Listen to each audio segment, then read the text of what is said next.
Chapter 192. Lu Chen and Su Qingjun were both taken aback. After looking at each other, they both stopped in their tracks. The Kunlun disciple who led the way was also taken aback. He hurriedly rushed over and supported He. He anxiously said, Xianxiang, what happened to you? He waved his hand to indicate that he was fine. He then saw Su Qingjun and Lu Chen behind him and nodded to them. Seeing that his expression was generally normal, it didn't seem like something serious had happened. Su Qingjun and Lu Chen then walked over. Su Qingjun looked at He and frowned. Xianxia, what happened to you? Why do you look so pale? He smiled bitterly. He was about to say something when suddenly the others seemed to have sensed something. They all turned their heads to look in the direction of the black courtyard of the martyr's grave. They saw a gust of wind carrying bursts of smoke and dust suddenly soar into the air like an earth dragon, twisting in the courtyard. The sound of the wind was mournful. One could even faintly hear the sharp whistling sound of the air breaking. Even from far away, one could feel the strong spiritual power rolling near the wind vent. Lu Chen's expression changed slightly. Su Qingjun, who was next to him, also looked quite surprised. She said, "Someone is fighting inside?" Before her voice died away, the sound of the wind suddenly became 10 times stronger. It actually rushed directly towards the door. In an instant, sand and stones flew away. Su Qingjuan's expression changed slightly in the wind. She suddenly reached out to grab Lu Chen's arm, intending to pull him back. Who knew that her grab would actually grab empty air? She looked back in surprise and found that Lu Chen was running much faster than her. In just a short while, he had actually fled several feet away. It was no wonder that she couldn't catch Lu Chen. Su Qingjun snorted. She glared at Lu Chen in annoyance and awkwardness. She followed him and mumbled, "His cultivation is not high, but he runs fast." Lu Chen's ears were sharp, and he actually heard these words. He smiled at Su Qingjun, who was walking over, and said, "I can't help it. It's not easy to get by in this world, and I don't have the invincible talent like you geniuses. Any one of you is enough to annoy us, the janitor disciples. So, you can do anything in cultivation, but you can't slack off in escaping. You talk too much." Su Qingjun first smiled, then scolded him. On the other side, He took in the two's conversation and expressions. He seemed to be deep in thought, but his expression didn't change much. After a while, the wind gradually weakened, and the earth dragon in the air seemed to be affected by some powerful force. It twisted more and more, and then suddenly broke in the middle and fell to the ground. Then the wind stopped. A person walked out from the black courtyard, and it was Dongfang Tao.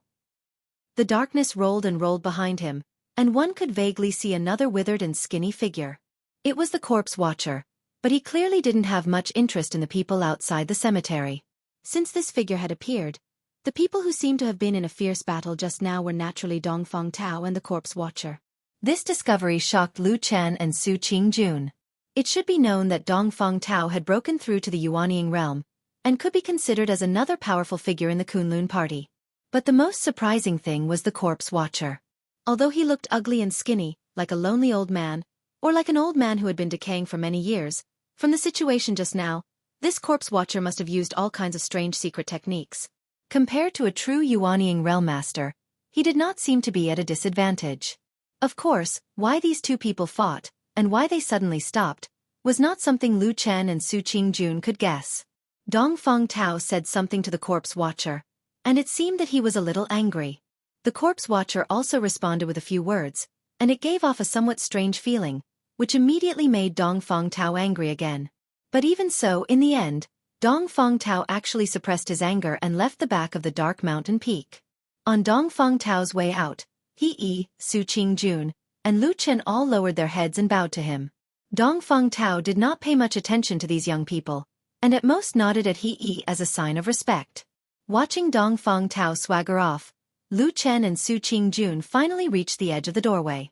He was one step ahead of them, and rushed into the courtyard first. He looked at the corpse watcher and said, "Senior, look. You guys do what you need to do, don't mind me." The corpse watcher said coldly, then turned around and walked into the darkness, looking completely different from usual.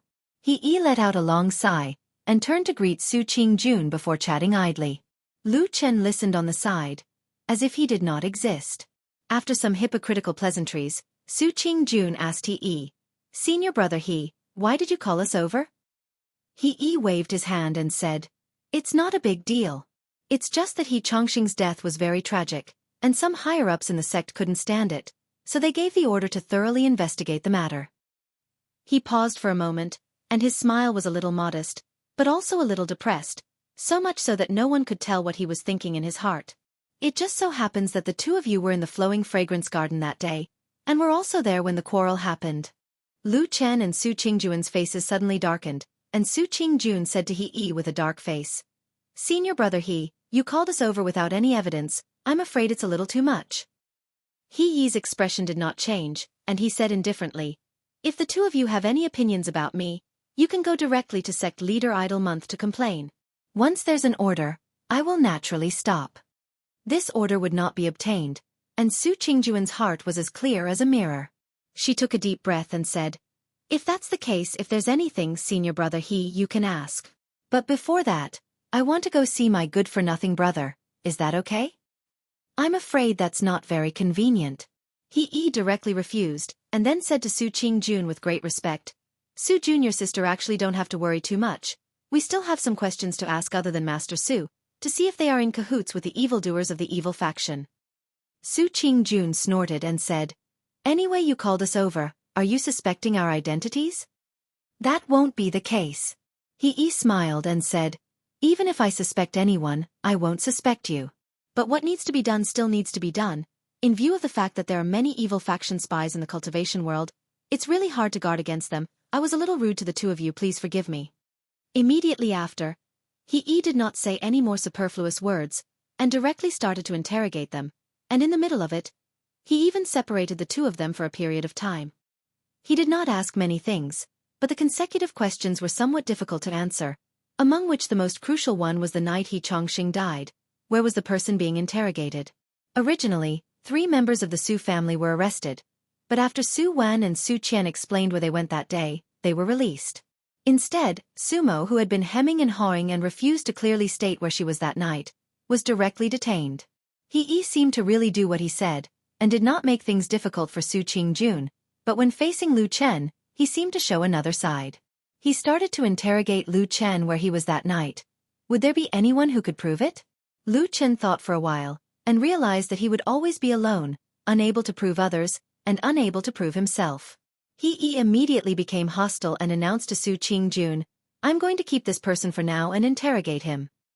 Su Qingjun argued with reason, and was unwilling to let Lu Chen stay, but He refused to let him go, and only said that he would not harm Lu Chen, but he really wanted to interrogate him.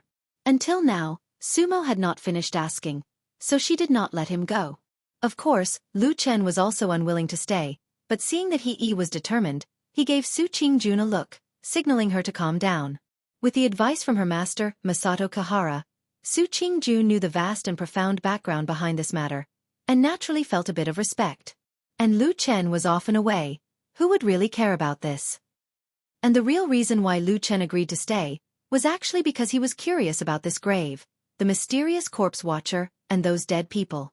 He brought everyone to this gloomy grave for interrogation, and whether there were other hidden motives. Lu Chen suddenly wanted to see the face of the person who had been caught and refused to let go. In the end, the two of them came together, but left alone. This scene made Su Qingjun feel a bit uncomfortable, and the gaze she stared at He was particularly unfriendly.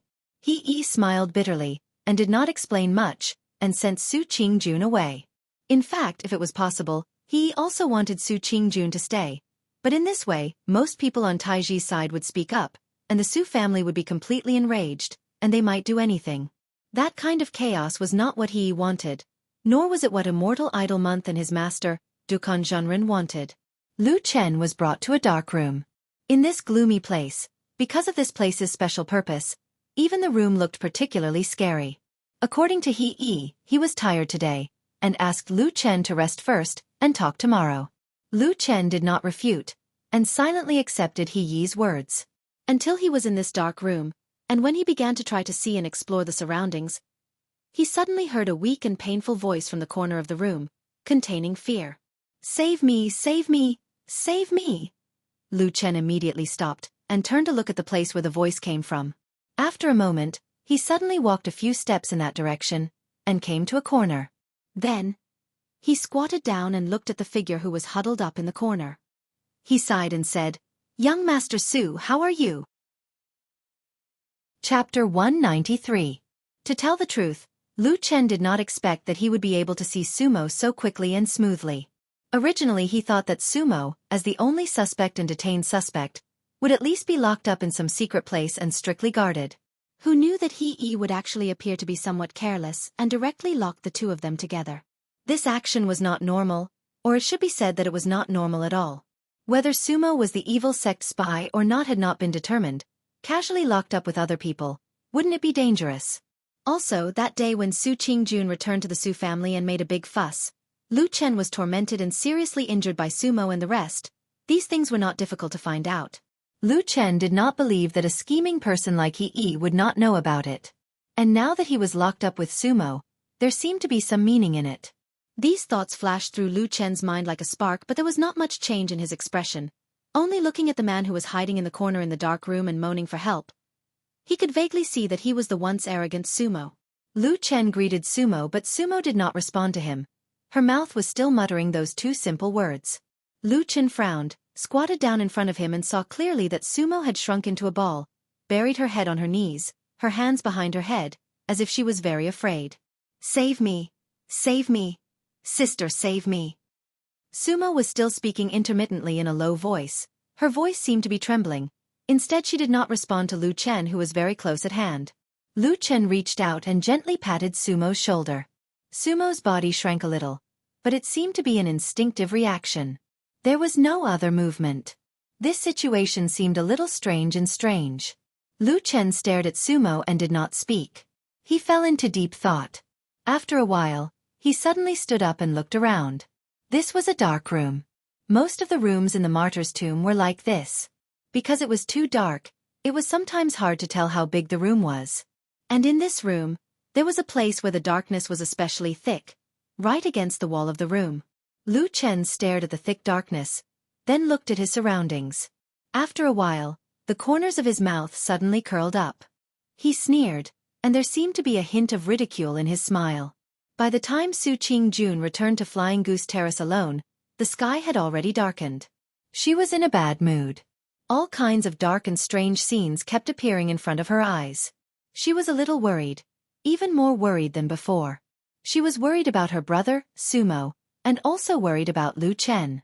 As she walked on the mountain path, Su Qingjun made up her mind to go to the gloomy martyr's tomb again tomorrow morning. No matter what, she had to try her best to save them. Although there might be all kinds of inexplicable undercurrents behind this matter, it had nothing to do with Sumo and Lu Chen. When she walked up to Flying Goose Terrace, her body suddenly paused. In the cold night, she saw a black dog squatting alone in front of the wooden house, looking at the mountain path here. After a while, Atsu got up and slowly walked over. When it came to Su Qingjun's side, it first looked behind her. When it found that there was no one there, Atsu raised its head to look at Su Qingjun and softly barked. Su Qingjun did not have much contact with this black dog.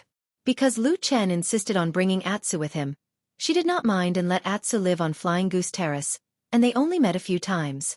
But tonight, she felt that Atsu seemed to be a little different from usual, but she could not tell what was different. Perhaps it was because they had too little contact.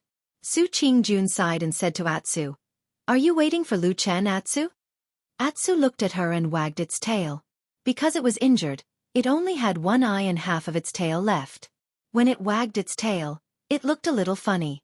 Looking at its one eye and the remaining scars on its face, it gave people a sense of tragedy. These two completely different feelings were strangely mixed on this black dog. Su Qingjun felt a little apologetic in her heart, but then she felt a little funny. Looking at Atsu, she did not know why, but she still felt a little uncomfortable. She softly said, "Lu Chen has been detained, he can't come back tonight. But I have already thought about it. I will go there tomorrow. No matter what they find out, as long as I can't confirm that he is the traitor, I will definitely bring him back, okay?" Atsu quietly looked at Su Qingjun. The light in its only eye was dim and uncertain. The half of its tail behind it had unknowingly stopped. Su Qingjun saw that Atu didn't respond for a long time. She didn't know if he understood her words, so she could only sigh softly. She then turned around and walked into the cave residence. She opened the stone door and walked in. The heavy stone door closed behind her, and the flying goose platform once again fell into silence. The night became colder. The black dog slowly stood up and walked to the edge of the cliff. It looked at the vast sea of clouds in silence. Its only eye lit up with a dark green light, like a crystal-clear gem, but also like the deep sea. It slowly raised its head and looked at the dark night sky. This night, the clouds were very thick, blocking the moonlight and the stars. It was as if there was only darkness left in this world. It stood there alone, the night wind getting tighter and colder. It looked up at the sky, its black fur swaying, and its dark green eyes shining. Suddenly, it raised its head and howled at the sky, at the night sky, at the dark clouds, or at the cold moon that could not be seen but must be hidden high up in the sky. A woo! The mournful howl echoed above the sea of clouds, lingering for a long time. Su Qingjun did get up early the next morning. After dressing up, she walked out of the cave, ready to go to the cemetery. When she left the flying goose platform, she glanced at the wooden house, but she did not see Atsu, so she thought that maybe the black dog was still sleeping. Su Qingjun got up very early, but on the same morning, there was someone else who got up even earlier than her. He walked through the long street of Kunwu City, which had not yet become lively. Although the street was not lively, there were already some pedestrians. The fat old ma yawned. He saw a stall selling breakfast on the side of the road ahead, so he walked over and sat down. This kind of roadside stall, of course, sold food for mortals in the secular world. There was no such thing as food made of various spiritual materials, so ordinary cultivators would not patronize this place.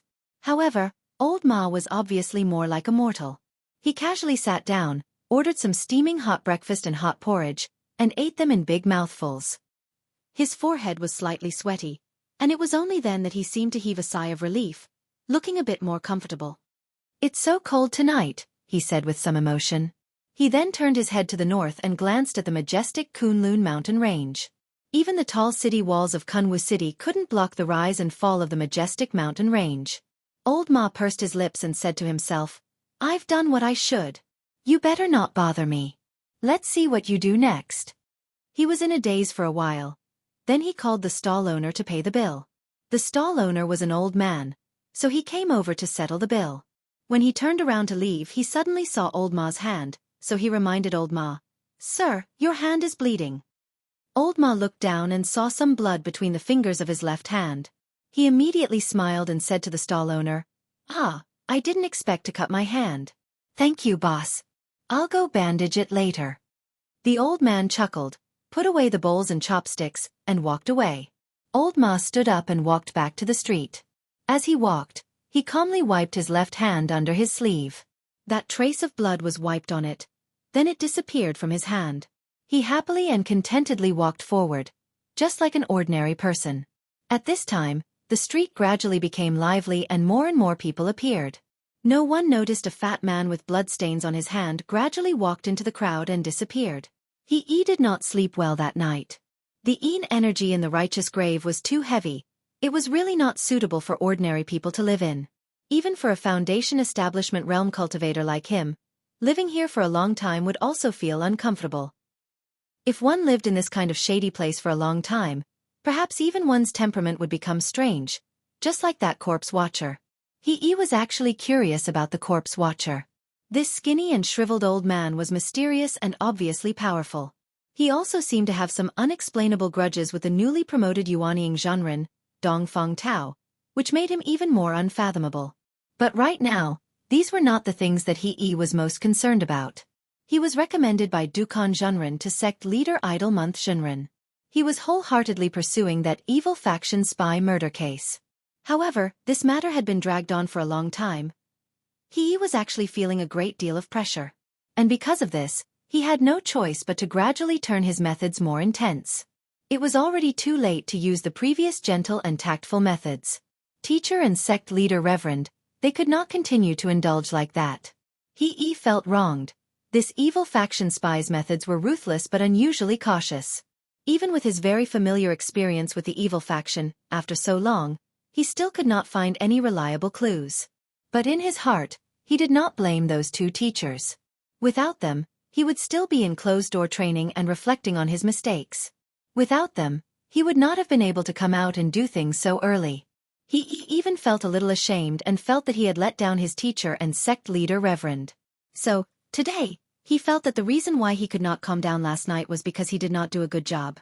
Then today, he must think of a way to carefully interrogate the two people who were currently detained, and strive to find out something.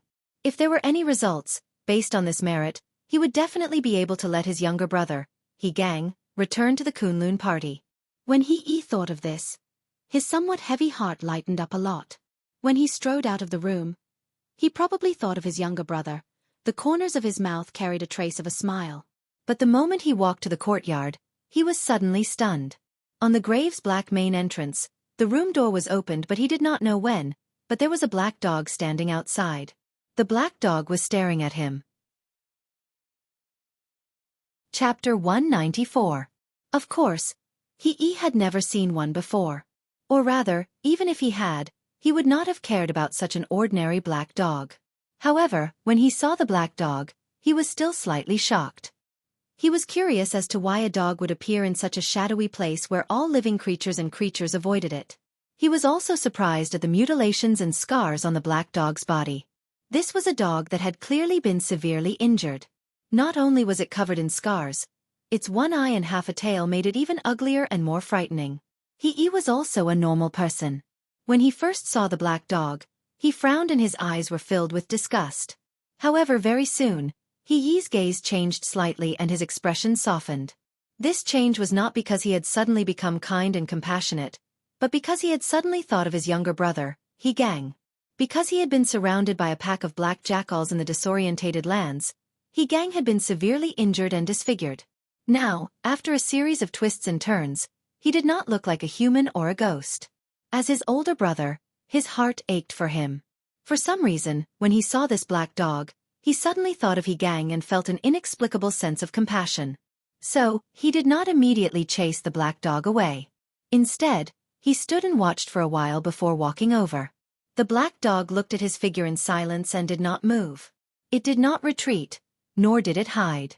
There was a strange light flowing in its single eye as it stared at He's figure.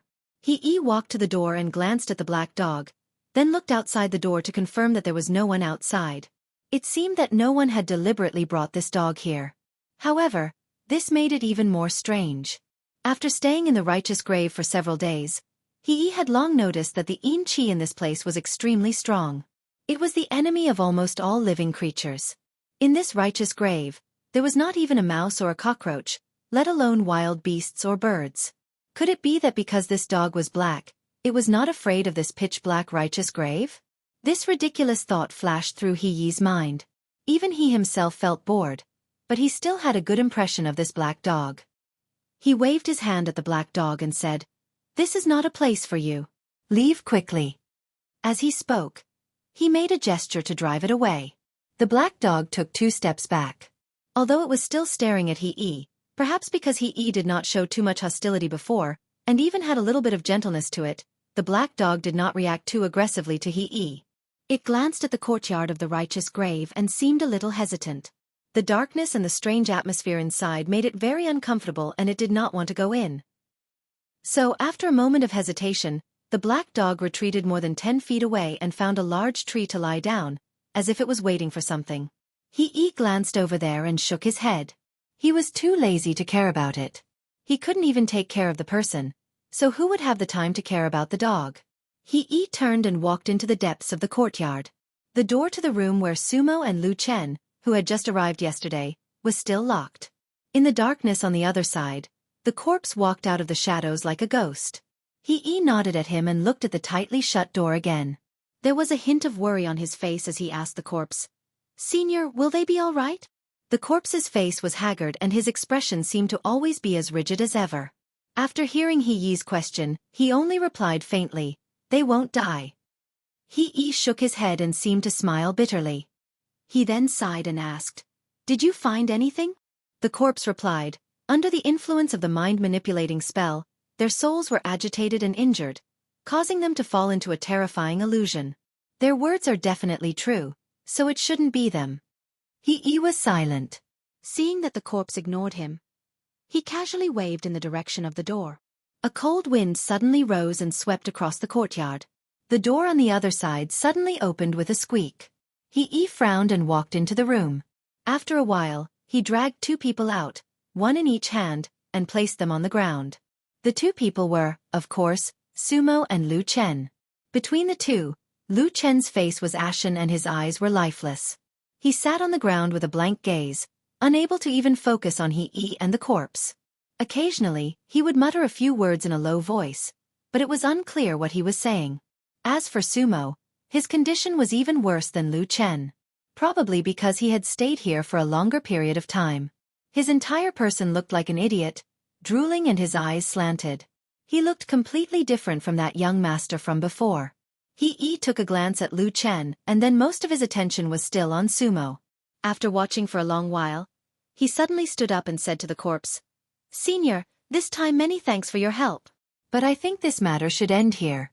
As for how to track the evil sect's evil people, I will think of a way myself." The corpse's expression did not change.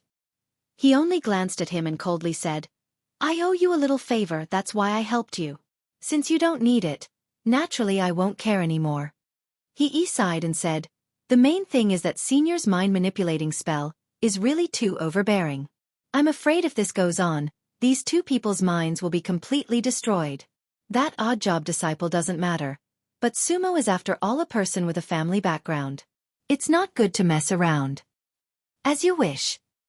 But remember, after this time, don't come and bother me again," the corpse said indifferently. Then he turned around and walked into the depths of the courtyard. Before he left, his ghost claw-like palm waved at Sumo and Lu Chen. A few rays of gray light floated up from their bodies and followed him into the darkness. Sumo and Lu Chen's bodies suddenly shook. A moment later, their heads tilted and they both fainted on the ground. He walked over to take their pulse. He felt that these 2 people's pulse had gradually calmed down. He nodded his head in relief. After all, the Kunlun party was a place with rules. It did not allow him to act recklessly. If he really wrongly accused a good person and killed someone, even his master and the sect leader might not be able to protect him. After the mind-manipulating spell was lifted, between Sumo and Lu Chen did not seem to have changed much. On the other hand, Sumo's complexion was much better. At least the idiotic look of her crooked mouth and slanted eyes was gone. Her facial expression gradually returned to normal, but she still did not look too good. After about an hour, He suddenly heard a call from the entrance of the martyr's tomb. "Senior brother He." He turned around and saw Su Qingjun standing at the doorstep with a solemn expression. She was looking in his direction. Then, her gaze fell on the 2 people lying on the ground. She immediately looked surprised and worried. He cupped his hands at her and said, "Good morning, junior sister Su." Su Qingjun walked over slowly. She seemed to still be suppressing her emotions to keep calm. She said, "What happened to them?" He said, "They were just released to get some fresh air." Su Qingjun's expression turned cold. She said, "What did you do to them?" He shook his head and said, "I didn't do anything. But I have already asked what I needed to ask. The 2 of them should have nothing to do with Xianxia's death. So when they wake up later, you can take them back." Su Qingjun was startled. Then, her face revealed a happy expression. At this moment, there was a sudden groan from the ground. Lu Chen was the first to wake up. Not long after, Sumo also woke up. He looked around blankly. His eyes were still a little scattered. After a while, he seemed to suddenly find Su Qingjun. His expression suddenly changed. He rushed over and hugged Su Qingjun. He shouted, "Sister, sister!" Su Qingjun showed a pained expression. She reached out and patted his back to comfort him. At the same time, she looked at Lu Chen. She found that although Lu Chen's expression was a little strange, he could still control himself. He stood up shakily. Their eyes met. Lu Chen grinned, indicating that he was fine. Su Qingjun took a deep breath. She looked at He and said coldly, "Senior brother He, since you are fine, can we go?" He nodded and said, "Forgive me for not seeing you off." Su Qingjun supported Sumo. Lu Chen also looked a little weak, but he still walked alone. When they walked out of the gate of the martyr's grave, a black shadow suddenly walked out from a corner in front of them. The black dog stood quietly on the side of the road. It did not look at Su Qingjun and Sumo. It only looked at Lu Chen. Then, it gently wagged its tail and walked towards Lu Chen. When Lu Chen saw Atsu, his expression changed slightly. He then glanced at Su Qingjun. Su Qingjun shook her head and said, "I didn't bring it here. I don't know how Atsu came here by itself." After a moment of silence, Lu Chen nodded and said, "I know. You can go first. I'll go back to the Flying Goose Terrace later." Su Qingjun hesitated for a moment. But Sumo's situation was indeed worse. She also had to send him back to the Su family in Kunwu City as soon as possible, so she couldn't care about Lu Chen now. So in the end she softly said, "I'll take Sumo back. After I settle him down, I'll come back to see you as soon as possible." Lu Chen smiled and said, "I'm fine. Don't worry." Su Qingjun responded and supported Sumo as they left. In the martyr's grave, the aura of darkness seemed to be everywhere, lingering around him and Atsu. Lu Chen squatted in front of Atsu and looked at Atsu. Atsu's only eye was also looking at him. He didn't know why, but he felt that the light in Atsu's eyes was somewhat different from before. But he didn't care. He just smiled and stroked Atsu's head, saying, "You've become smarter, stupid dog." Atsu silently shook its head. Lu Chen stood up and said to it, "Let's go home." The man and the dog walked outside. Just as they were about to walk out of the darkness, an anxious figure suddenly ran over from a distance. His face was filled with anger and anxiety. He rushed past them and ran into the depths of the darkness. Lu Chen's footsteps paused, and he turned around to look at that person's back. Then, he expressionlessly turned around and continued to walk out, stepping into the warm light. Chapter 195. The bustling streets of Kunwu City were filled with people coming and going as usual. It was as peaceful and prosperous as if all living things were happy. In the distance, Kunlun Mountain was lofty and majestic. The sun was warm on Fian platform. Lu Chen was lying on the bed of his wooden house, quietly looking at the scenery outside the window. Far away from the hustle and bustle of the city, in the small courtyard of the Black Hill Pavilion, old Ma was sitting there. He had changed his clothes, carried a basin of water, and was carefully washing his hands. The blood stains made the water a little red. He looked at the red color with a strange expression. He stretched out a finger and gently drew a few strokes on the reddish spots in the water. It seemed like he was stirring randomly, but it also seemed like he was writing a word. Faint traces of blood gently circled around his fingertips, floating and dispersing in the water, so that the word couldn't take shape. Soon, even the blood itself disappeared. Old Ma raised his head and looked at the sky. After a moment of silence, he pulled a piece of cloth from the side and carefully wiped his palm clean, not leaving the slightest trace. The morning wind blew through Kunwu City, bringing with it a slight chill. A group of people gathered outside the gate of a certain house. There was a faint smell of blood in the air. It was coming from that house. The crowd of onlookers looked a little excited, as if they had lived ordinary lives for too long and finally had a lively scene to watch. However, from beginning to end, no one tried to enter the courtyard. Who was a fool these days? Being wise to stay out of trouble was the right thing to do. Later, a figure suddenly flew over from afar and rushed into the house like an arrow leaving the bow. Because his speed was so fast, there was even a sharp whistling sound as he broke through the air, making people unable to clearly see his figure and face. Immediately after, several figures rushed over and landed at the gate of the house. The difference was that they all clearly appeared in front of the crowd. The crowd of onlookers suddenly became restless because the people standing guard in front of the gate were cultivators wearing the uniform of Kunlun party disciples. The person who rushed in the front with the fastest speed was He. The place he rushed into was the residence of his younger brother, He Gang, several times before. When he received the news and rushed here, when he smelled the faint smell of blood, his heart slowly sank until he rushed into the courtyard and saw the bloody scene. He Gang was lying on the ground in the middle of the courtyard, already dead. There was also a blood stain on his side, from his bedroom to the place where he died. It seemed that he had struggled to crawl from there. He had lost a lot of blood, so his skin looked a little pale, which made his already disfigured face look even more terrifying. He Gang's eyes were still wide open, as if he had died with a grievance, but no one knew what he had seen before he died. He stood there stiffly, looking at the corpse on the ground in a daze. Just a few days ago, he was still sitting together with him, looking forward to the beautiful days in the future, and even exaggeratedly thinking about what kind of good sister-in-law he should find for his brother in the future. Sometimes, he really thought that he and his younger brother could live well like this, that he would become successful and famous, that he would be successful in his cultivation, and that he would take good care of him for the rest of his life. The past flashed past his mind like scenes, from the lonely childhood, the brothers who depended on each other for survival, to supporting each other for so many years, from when he was young to now, from when he was young to when he was mature. The only thing that never changed was his smile, Big Brother. At this moment, like a death knell, the sound of Big Brother rang again and again in his ears. He only felt that his heart was beating crazily, as if it was about to explode. He thought that he was going crazy, shouting and yelling, but in the end, he could not make a sound. He just staggered forward, and then knelt down beside his younger brother's corpse. The smell of blood assaulted his nostrils. He suddenly felt like vomiting. His hand trembled a little, and he slowly reached over and gently touched Gang's head.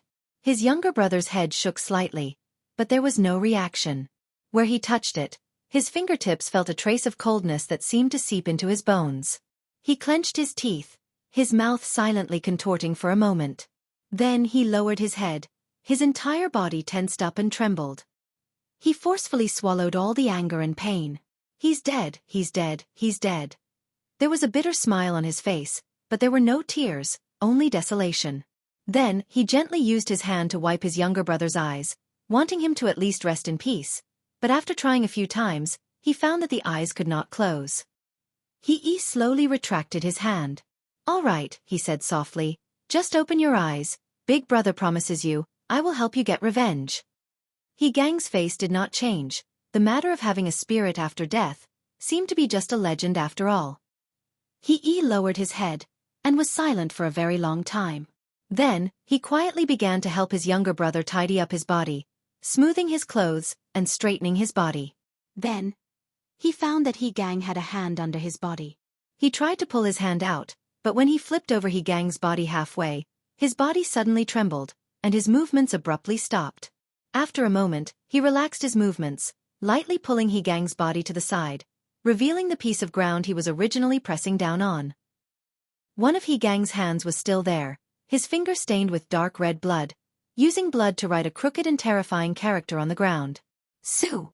That crooked character was like a sharp blade that was stabbed into his chest, that dripping blood, imprinted in his eyes like a burning scarlet flame.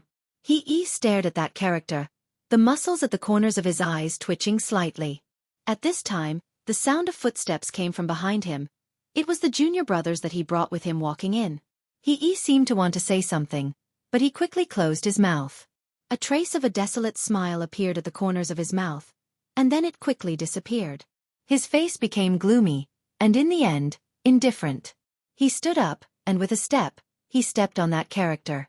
The several Kunlun disciples next to him walked over. When they saw the bloody scene, they all had frightened, angry, and unbearable expressions on their faces.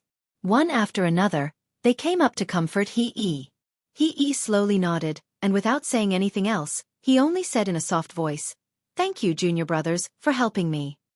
As he said this, he slowly walked forward, but as he lifted his foot, there seemed to be an infinitely heavy pressure on his shoulder.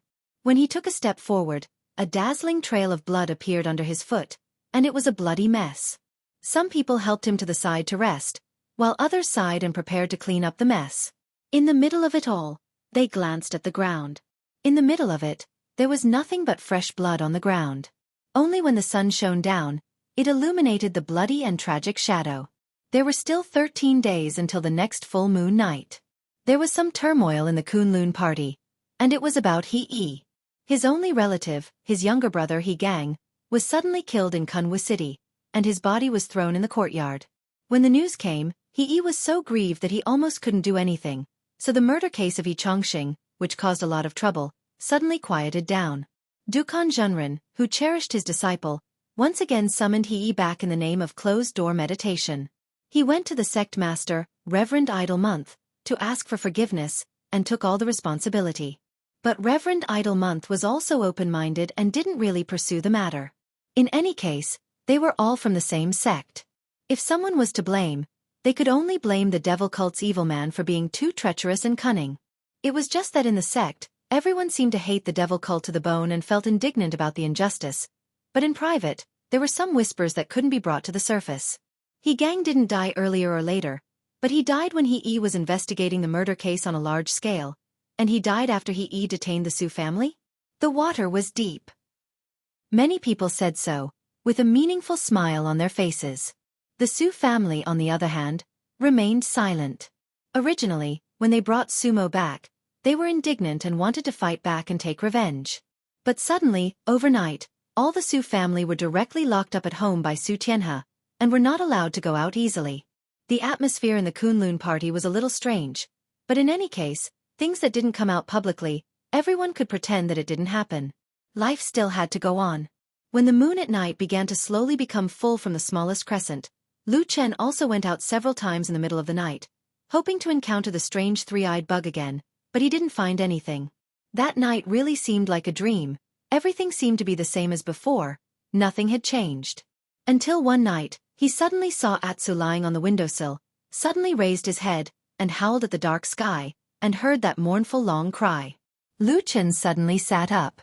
After the long cry, Atsu turned to look at him, and suddenly jumped out of the window. Without any hesitation, Lu Chen directly jumped out, and then followed Atsu, all the way to the forest behind the mountain of Flying Goose Terrace. The dark forest emitted a deep darkness under the night sky, and the old and sturdy trees were like tall giants, but Atsu didn't seem to have any fear, and directly ran into the forest. Lu Chen followed, ran all the way, and gradually came to the depths of the forest. Then somewhere, Atsu suddenly stopped, and Lu Chen also slowed down and stood beside it. He first looked at it, and then looked around. It was a little dark, but he could see the shadow of a big stone in front of him, and there seemed to be some things around it. Lu Chen's expression suddenly changed. He took a few steps forward, and then gradually saw the things there. Beside the stone, there were many corpses of birds and small animals. All of them were bitten to death. He suddenly turned back and stared at Atsu, only to see that in the darkness, the dim light in Atsu's eyes gradually lit up, and gradually became brighter. Like a dark green flame. Chapter 196. Lu Chen's eyes met Atsu's. In this quiet night, in this dark forest, there was a night wind blowing above the trees, and there was a slight rustling sound of the branches and leaves swaying. There was also a glimmer of light, like a green flame, much brighter than the eyes he had seen in the past. There was not much smell of blood around. Even if there were many corpses of birds and beasts, perhaps the blood had dried up after a long time. There was a low gasp from Atsu's mouth, as if it was hiding a trace of pain. Its eyes began to change, with a hint of madness, as if at this moment, there were suddenly two thoughts suddenly colliding in its mind, tearing at each other crazily.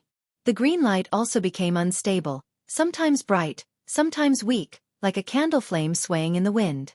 Lu Chen looked at it quietly, his face cold, and there was a trace of coldness in his eyes. But this night, Atsu seemed to be really different from before. It was struggling, fluctuating between quiet and violent emotions, and the darkness around it gradually became turbulent, surging wave by wave. In the quiet forest, it seemed that even the sound of a needle falling on the ground could be heard. No one would have thought that in this quiet night, they would suddenly confront each other here. The darkness gradually gathered into a tide, and wave after wave washed over.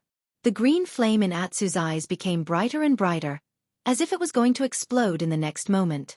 The mountain forest seemed to be silent. All the creatures were holding their breaths and even the trees were cowering.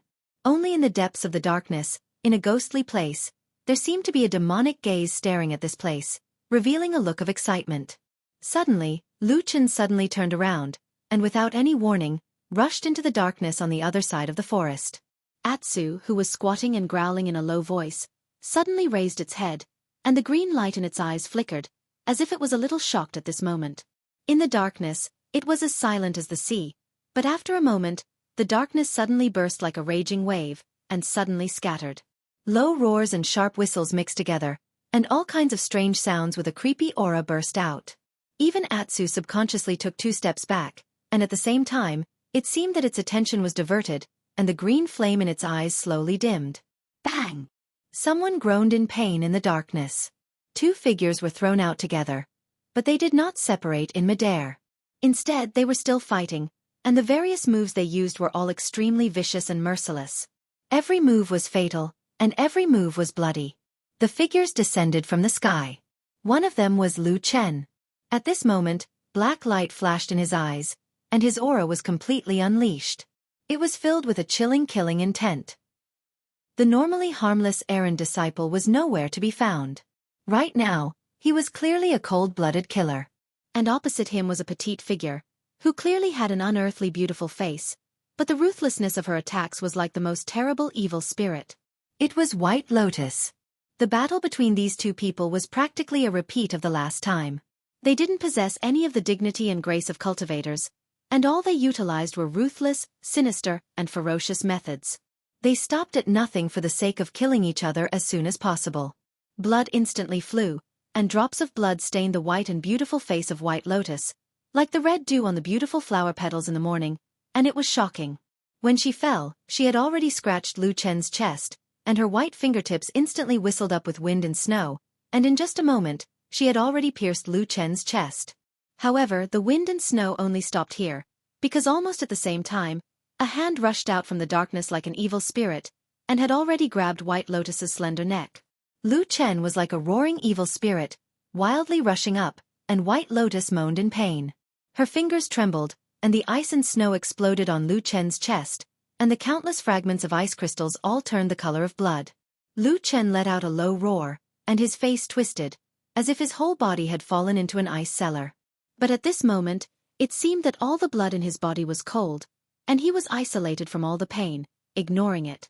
Those 5 terrible fingers flickered with black flames, and in an instant, they burned into White Lotus's flesh and blood.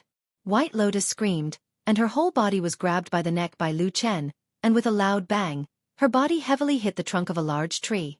Suddenly, the surroundings trembled, and countless leaves fell like rain. The murderous rain in the darkness. It was as if the air had suddenly quieted down, and all the noise had died down.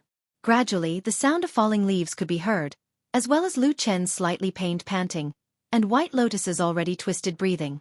The green light in Atsu's eyes had almost completely disappeared, and it seemed to be stunned by the sudden scene just now. Only now did it react, and then it hesitantly stood up, and slowly walked a few steps towards Lu Chen and White Lotus. As it got closer, it could clearly see that in the still falling leaves, Lu Chen slightly lowered his head, as if he was sucking in cold air, and coughed softly. His chest was a mess, and his right hand was straight in front of him. He still grabbed White Lotus's neck, and pushed her against the tree trunk, so that her petite body was suspended in the air, and her face was pale, as if she was about to suffocate to death. In the forest, there was only silence. Atsu looked at the 2 strange people, and hesitantly took a step forward. Suddenly, Lu Chen turned his head and looked at it. His empty left hand suddenly raised, and he pointed a finger at it. He pointed at it condescendingly. Along with this movement, a few scalp-numbing cracking sounds came from his body, like the sound of ice cracking. Then, a gush of blood gushed out from his chest. Atsu immediately stopped in his tracks. It looked up at Lu Chen, and that finger was just above it. Deep in the man's eyes, there seemed to be wild black flames burning, and endless black tides swept over. He stood in the darkness, like a god or a devil. All the hair on Atsu's body seemed to stand up in an instant. After a moment, it lowered its head, and slowly lay down under that finger, showing all its submission and awe. Lu Chen took a deep look at the black dog, then turned his head, and looked at White Lotus in front of him. His eyes were as violent as a demon, and as cold as the ice on his chest. He stared at this fairy-like little girl, and after a moment, he said coldly, "Is it fun?" White Lotus was suspended in the air under that hand that seemed to be cast from iron. Her face was in pain, but for some reason, she was still smiling when she looked at Lu Chen's face while panting. "It's fun," she said, looking straight at Lu Chen, and there seemed to be a hint of provocation in the depths of her eyes. Lu Chen's 5 fingers tightened again, and White Lotus groaned in pain. Her suspended body twisted a little, like a thirsty fish thrown onto the shore. "You are forcing me to kill you," Lu Chen said coldly. "You don't dare to kill me."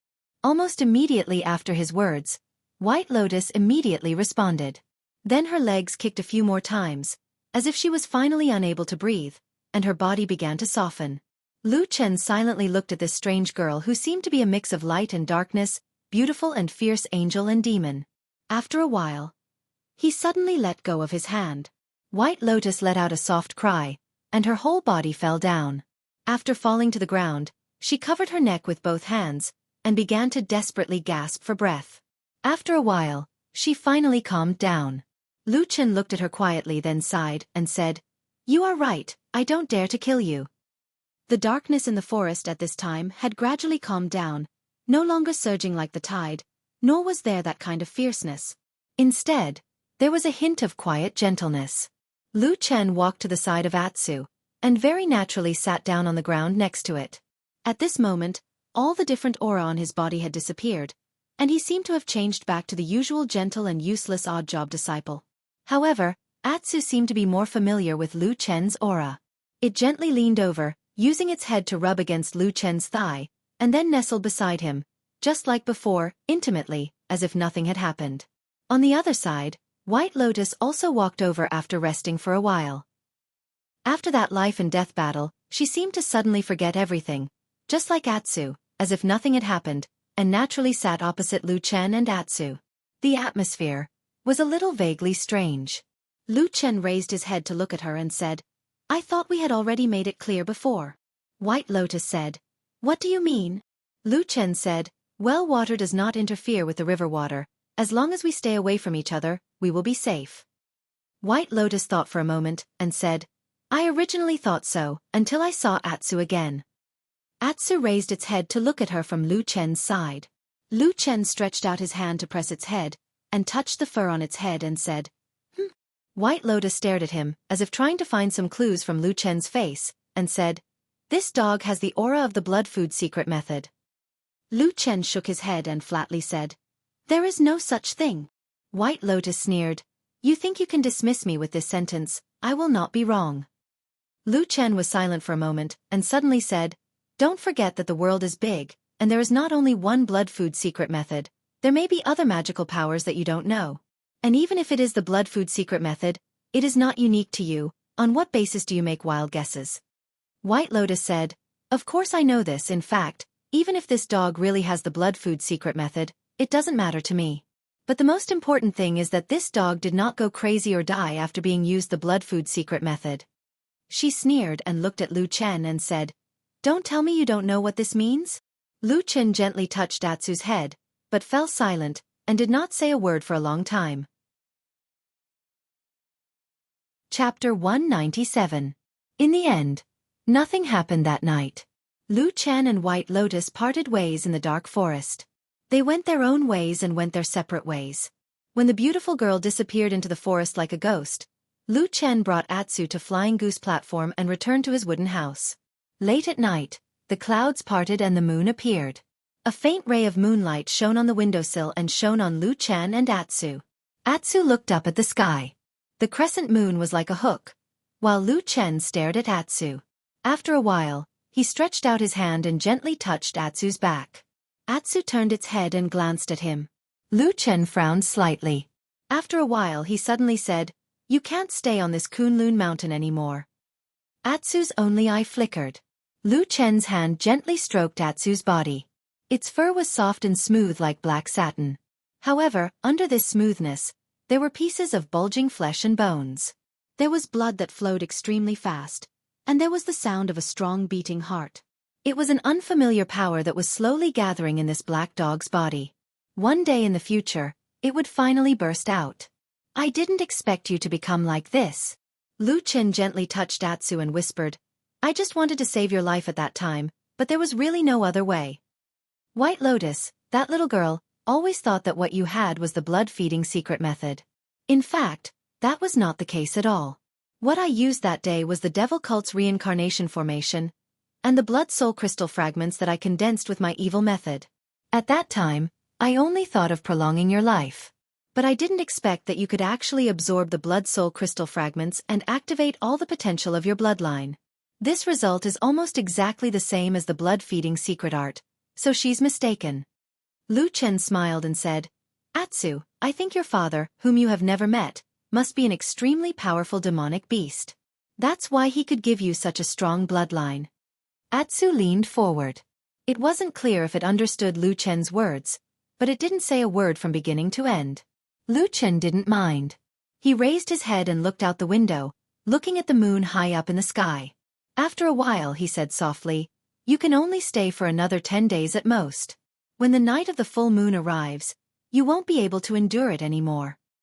Before that you must go down the mountain." The next morning, the sky was bright. When Lu Chen walked out of the wooden house, he saw Xian's figure walking quickly from the foot of the mountain. Although she told Lu Chen that she would come back to see him as soon as possible, but in fact, these days, Su Qingjun hadn't come back. As for the reason, Lu Chen actually knew very well that Sumo's situation was actually far worse than when she came out of the martyr's grave that day. Mind-manipulating spell was a very overbearing spell, but it couldn't be said to be evil or evil. In fact, similar methods existed in both the righteous faction and the devil cult. But firstly, it was very difficult to practice, and secondly, it was very easy to backfire on oneself. So there weren't many people who practiced it. Needless to say, there were many madmen in the devil cult. As for the righteous faction, there were also people who practiced similar spells, but almost all of them were in Fuyunji under Zhengxian Meng's command. After all, this kind of spell was almost of no help to the cultivator's own cultivation and strength, but the danger was not small. Most of the time, it could only be used as a means of interrogation. Lu Chen didn't know much about the other halls of Zhengxian Meng, but he knew Fuyunji like the back of his hand. That day, he saw that Sumo was cast with an extremely overbearing mind-manipulating spell, and her mind was damaged. Moreover, the person who cast the spell was very ruthless and ruthless. It seemed that in order to get what he knew, he didn't care about Sumo's life at all. At that time, Lu Chen felt a little strange. He felt that he didn't seem to go so far, otherwise, he would directly fall out with the Su family. With the Su family's current reputation and Su Qingjuan's advancement to Jin Dan, doing so would directly become a life-and-death enemy, which was really stupid. Until later, he saw the person who looked at the corpse. For a moment, he almost thought that the person who looked at the corpse was a spy sent by Zhengxian Meng Fuyunji to the Kunlun party. Compared to the various things around Lu Chen these days, whether it was people or things, all seemed to be hazy and gloomy. Only Xian that he saw this morning was bright. She bathed in the bright morning light, walking briskly. When she saw Lu Chen standing on the Fian platform, she suddenly laughed, then waved her hand vigorously, and ran over to him. The sunlight shone on her face, reflecting an unusually bright brilliance. The fresh mountain wind also seemed to follow her, swirling and dancing, blowing over this mountain peak. "Brother Lu!" Xian called out to him with a smile. Lu Chen nodded to her, revealing a trace of a smile, and said, "Why are you here?" "Oh, Sister Su sent someone to pass a message, asking me to come and see you," said Xian with a smile. Lu Chen slightly raised his eyebrows, and said, "What happened to her, asking you to pass a message for her?" Xian sighed, showing a trace of helplessness on her face, and said to Lu Chen, "Sister Su has something to do at home, she really can't leave, but I heard from her that you seem to be injured, and she is also a little worried, so she asked me to come and see you. Sister Su also said that if you feel that your injury is really serious, let me take you to Bai Chao Tang first to have a look, and don't worry about anything. In the future, when she returns to the mountain, she will naturally return this favor." Lu Chen smiled, and said, "She is a careful woman." Xian said with a smile, "That's right, Sister Su is a good person. I say, Brother Lu, you are really lucky. If it were someone else, it would be impossible for them to treat a part-time disciple like this." Lu Chen glanced at her, and suddenly asked with a smile, "What about you?" Lu Chen asked, "If you also encountered the same situation, would you be concerned about an ordinary part-time disciple like her?" Xian frowned her beautiful eyebrows, seeming to be a little distressed and hesitant, and after a moment of hesitation she stammered, "Well, me probably not." Lu Chen laughed out loud and pointed at Xian saying, "You are a bad woman." "Hey!"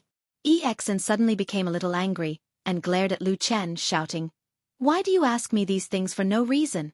"Well, most people don't care about a part-time disciple they are not close to, okay?"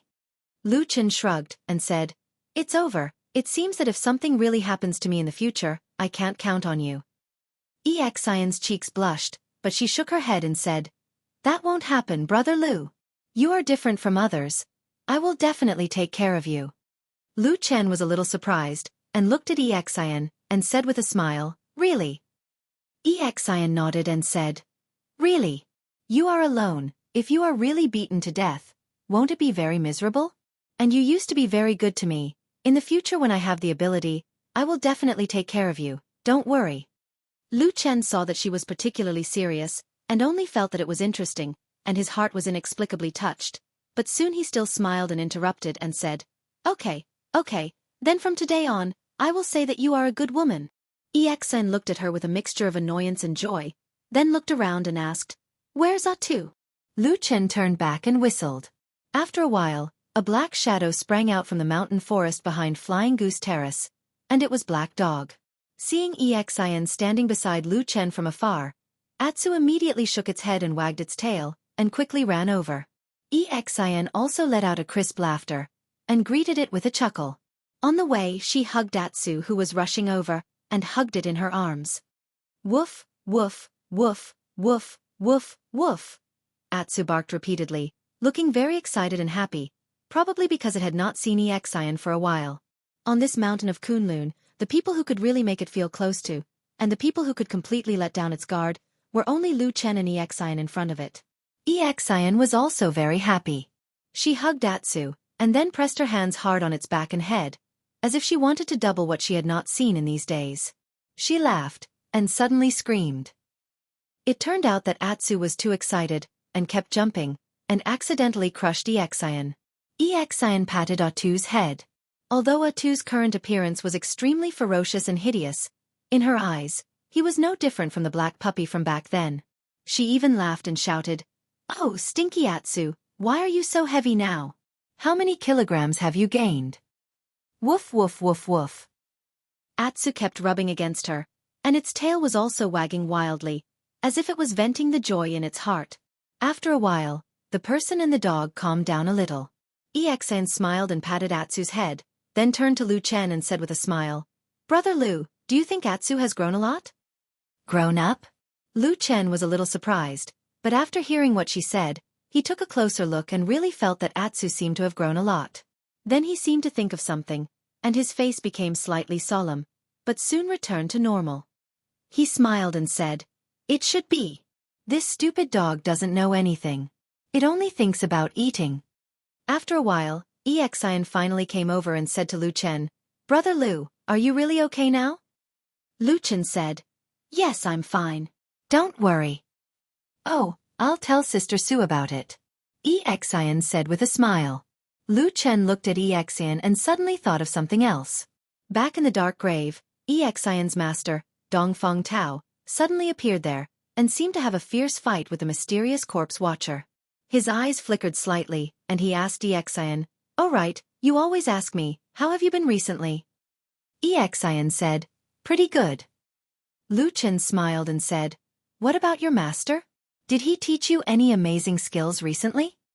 "Not yet." Xian looked a little depressed, and said, "Master said that I need to build a solid foundation, and then practice higher-level magic arts. Oh right, he also said that he will take me to a mysterious place soon, to broaden my horizons." Lu Chen's body suddenly shook, and his eyes instantly lit up. Chapter 198. "Oh, where are you going?"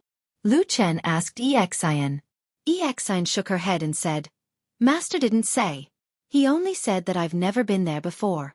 I also want to know, but I've asked Master several times, but he just smiled and didn't say anything." Lu Chen lowered his head and pondered for a moment.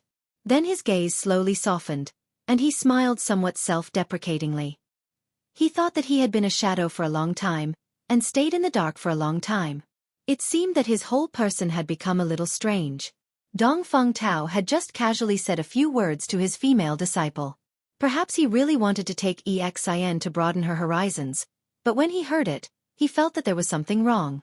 "Maybe I'm black-hearted," Lu Chen muttered in a low voice. Xian, who was next to him, didn't hear it clearly.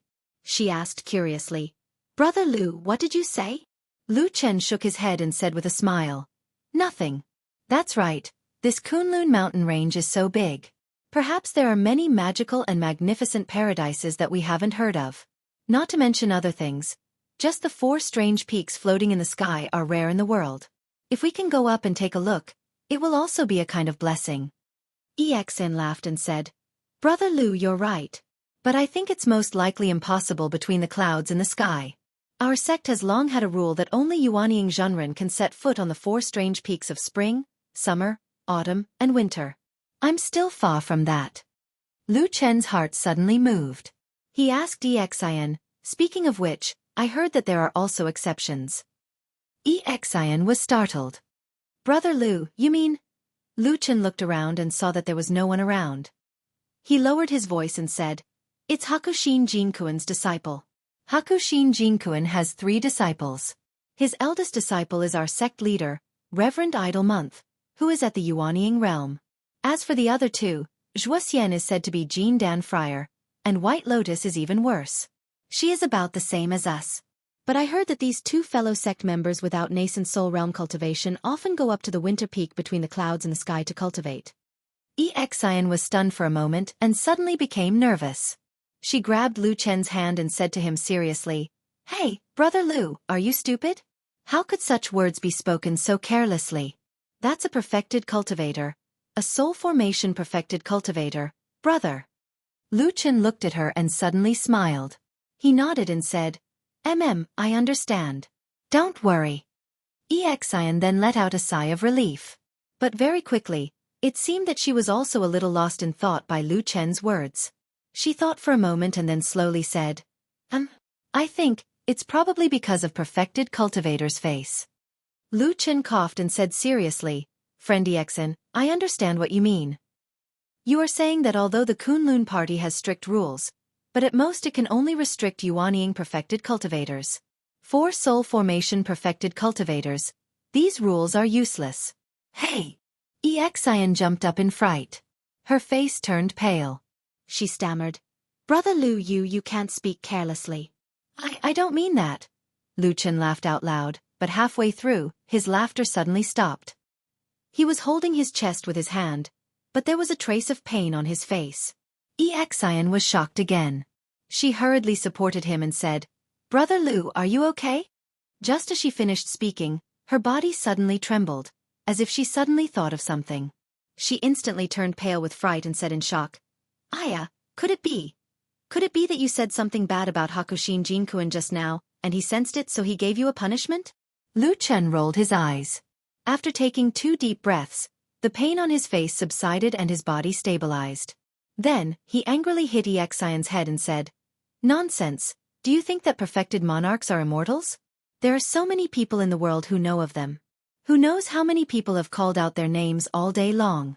If they were to investigate them one by one, then perfected spirit-severing monarchs wouldn't be able to do anything else. They would just be annoyed to death every day. EXIN was stunned for a moment and said, If you put it like that, it seems to make a little bit of sense. Nonsense. EXIN suddenly looked a lot braver. After sticking out her tongue, her expression also became a lot smarter. After thinking for a moment, she mysteriously pulled Lu Chen and said in a low voice, If that's really the case, it seems that the 2 disciples of Hakushin Jinkuan have indeed violated the sect rules. Lu Chen said, I said it just now, but there are so many people in the Kunlun party, but no one has come out to say anything. EXIN shrugged and said, Brother Lu, you are also talking nonsense. Who would dare to say anything? That is a perfected spirit-severing monarch. Besides, even the current sect leader, perfected Idle Month, is also his eldest disciple. Those who still dare to say something like that are either stupid or out of their minds. Lu Chen looked at her and said with a smile, Hey, you are not stupid recently? I have never been stupid. EXIN said indignantly. Lu Chen also ignored EXIN's protest and said to himself, It seems that being a disciple of a perfected spirit-severing monarch is still more comfortable. I am naturally much stronger than others. Yes. EXIN said enviously, and then teased Lu Chen. Brother Lu, our Kunlun party has 2 perfected monarchs. In addition to Hakushin Jinkuan, there is also perfected monarch Tianlan, who has not yet had a disciple. If you have some sort of fortuitous encounter and are able to become his disciple, then wouldn't it be great? At that time, wouldn't you be able to get whatever you want and ascend to whatever peak you want? Lu Chen thought for a moment and said with a nod, You are right. How about this? When I become his disciple in the future, I will not care about the sect rules, and secretly take you to the strange peaks in the sky to see the scenery, okay? Xian was laughing so hard that she was rocking back and forth. Her giggles were like the crisp sound of wind chimes. She pointed at Lu Chen and laughed so hard that she couldn't say anything. After a long while, she finally caught her breath, but she was still laughing. She smiled at Lu Chen and said, Okay.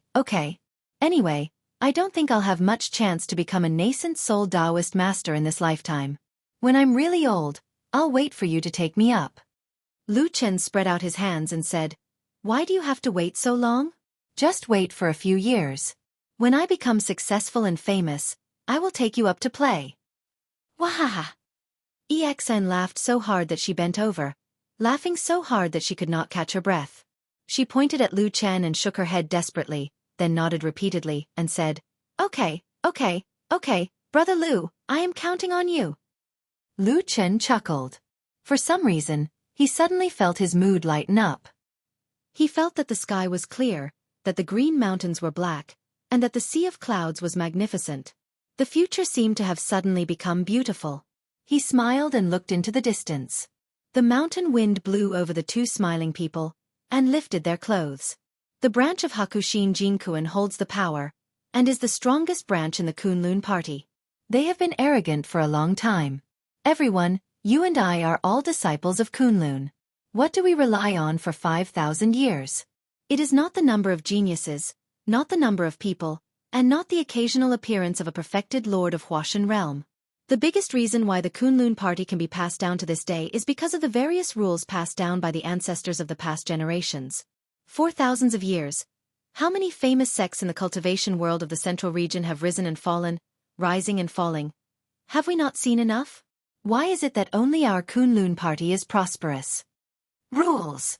There is only one word, rules. A deafening voice echoed in a secret quiet room under the eldest prince of Bai Chao Tang. Someone was speaking passionately, and the others were listening carefully, nodding, or silent. There were 5 people in the quiet room, and all of them were Yuanying Zhenren. Even in a first-class sect like the Kunlun party, these 5 people were a powerful force that should not be underestimated. The 2 sitting in the front were naturally the 2 Zhenren of Bai Chao Tang. The one who spoke passionately just now was Zhenren Mingzhu, while Zhenren Qiandeng, who was sitting in the main seat, smiled and nodded calmly, as if he did not feel that Zhenren Mingzhu's words were disrespectful to Hakushin Jinkuan. Apart from the 2 of them, the other 3 Yuanying Zhenren had different expressions, and their expressions were slightly complicated. Zhenren Qiandeng's bright eyes swept across the crowd, and then he smiled and said, What junior brother Mingzhu just said, I believe all of you have the same feeling these days. Let's not talk about other things, but in the supreme forbidden area of the vault of heaven and clouds, only Zhenren Yuanying can enter. Now that Zhuaxian and White Lotus have set foot on the winter peak, it is indeed inappropriate.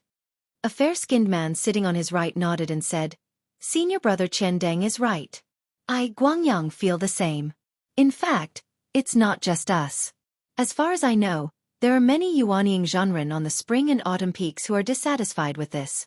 It's just that the other side is too powerful, so no one dares to voice their anger. That's right.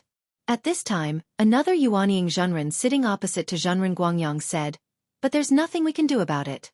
Now that Hakushin Jinkuan is guarding the sect, and the Zhenren sect master is his disciple, the Bai clan's henchmen are everywhere in the sect, and we can't do anything about it. Taoist master Qiandeng smiled and said, Even so, it doesn't mean that there's no chance of a turnaround. After all, this foundation is passed down by the patriarch. As disciples of Kunlun's sect, it's our duty to clean up the roots. As he said this, he turned to look at the Yuanying Zhenren who had been sitting in the last row with his head bowed. He asked with a smile, What do you think, junior brother Muyuan? The last Yuanying Zhenren slowly raised his head. His expression was solemn and his brows were tightly furrowed, but he didn't say anything for a while. The quiet room seemed to have fallen into a moment of silence. The gazes of the other Yuanying Zhenren Qiandeng quickly fell on Masato Kahara. The air was silent, but it seemed to have suddenly become heavy. After a while, Masato Kahara looked at Zhenren Qiandeng and said, Senior brother Qiandeng, I have something to say first. Please speak. Junior brother. I understand all of your intentions. I'm sure all of you are aware of my current situation. It can't get any worse. If there's a chance, it's not a bad idea to take a gamble. But He raised his brows and said in a low voice, I'll say it again. if true Lord Tianlong doesn't personally promise me, I won't participate in this matter. Chapter 199. Enlightened Master Qian Deng furrowed his brows and revealed an awkward expression. The enlightened masters next to him also fell silent. The atmosphere in the quiet room was somewhat stiff. After a moment, Masato Kihara softened his tone and looked at enlightened Master Qian Deng with a sincere expression. Senior brother Qian Deng, you and I have known each other for many years. Although we aren't friends of life and death, we should at least know each other well. I'm sure you know what kind of person I am. Enlightened Master Qian Deng slowly nodded. Masato Kihara looked around at the crowd and continued in a low voice. Everyone here is a discerning person, so there's no need for pleasantries. The Kuanji branch is extremely powerful while my Tieji branch is in decline. Under normal circumstances, not to mention that we don't dare to get involved, even if the Kuanji's power struggle turns the world upside down, my Tieji branch may not be able to do anything. Including me, there are only 4 Yuanying enlightened masters in our Tieji branch. Apart from my disciple Su Qingjun, there are almost no outstanding talents among the disciples below the Yuanying stage. He said indifferently, Everyone, you've dragged me into this matter for the sake of these 4 old bones of mine. However, this is no trivial matter. Once it starts, there is no way out. This is tantamount to me betting all of the legacies passed down by Patriarch Tai Luo. I really can't afford to lose in this matter. Enlightened Master Qian Deng pondered for a moment and suddenly said, Junior brother Kihara, since you are so frank, then I won't be polite and will tell you something unpleasant. Masato Kihara said, Senior brother, please go ahead. Enlightened Master Qian Deng said, As you said before, the Tieji branch has indeed declined in recent years. But if we continue to play it safe, we may be able to linger on for some time. But I'm afraid it will be difficult for us to prosper in the foreseeable future. I wonder if you have any objections to what I have said? Kihara Zhenren remained silent. He did not agree, nor did he agree. Taoist Master Qian Deng didn't care about this. He only looked at him deeply and said, Junior brother, let me give you a word of advice. Instead of dragging on and being half dead, why not fight with all his might? Martial Uncle Tianlong has already issued a decree earlier. As long as you, Tai Ji, contribute to this important matter, once it succeeds, you will definitely be rewarded. Regardless of other things, the 4 of you, Zhenren Yuanying, will definitely be arranged to cultivate in the sky. Masato Kihara's expression changed slightly as he gritted his teeth. In the Kunlun party, there had long been a sect rule, which was that those who were not in the Yuanying realm were not allowed to go up to the 4 strange peaks between the clouds and the sky to train. But in reality, because the difference in strength was too great, those who could enter the 4 floating peaks of spring, summer, autumn, and winter were all disciples of Kuanji, and the only 4 spiritual masters of Taiji had never been able to go up. Of course, this was unfair, but no one in the Kunlun party had ever dared to openly mention this matter. The reason was actually very simple. Needless to say anything else, one only needed to look at the background of the 2 supreme deity transformation stage sovereigns in the sect. I understand what you're saying. Masato Kihara said to Taoist Master Qian Deng, but this matter is of great importance, and I can't be careless. Hakushin Jinkuan's lineage is powerful and has countless henchmen in the sect. It won't be easy to become enemies with them. He lightly pointed in a certain direction and said, Let's not talk about other things. Even if we do well, Hakushin Jinkuan is still on the winter peak. How can we solve this? This matter must be personally handled by perfected Lord Tianlong. Only then we have a little chance. If he doesn't appear, we, Taiji, will not get involved in this muddy water. Qian Deng gently exhaled and said, I understand what you mean.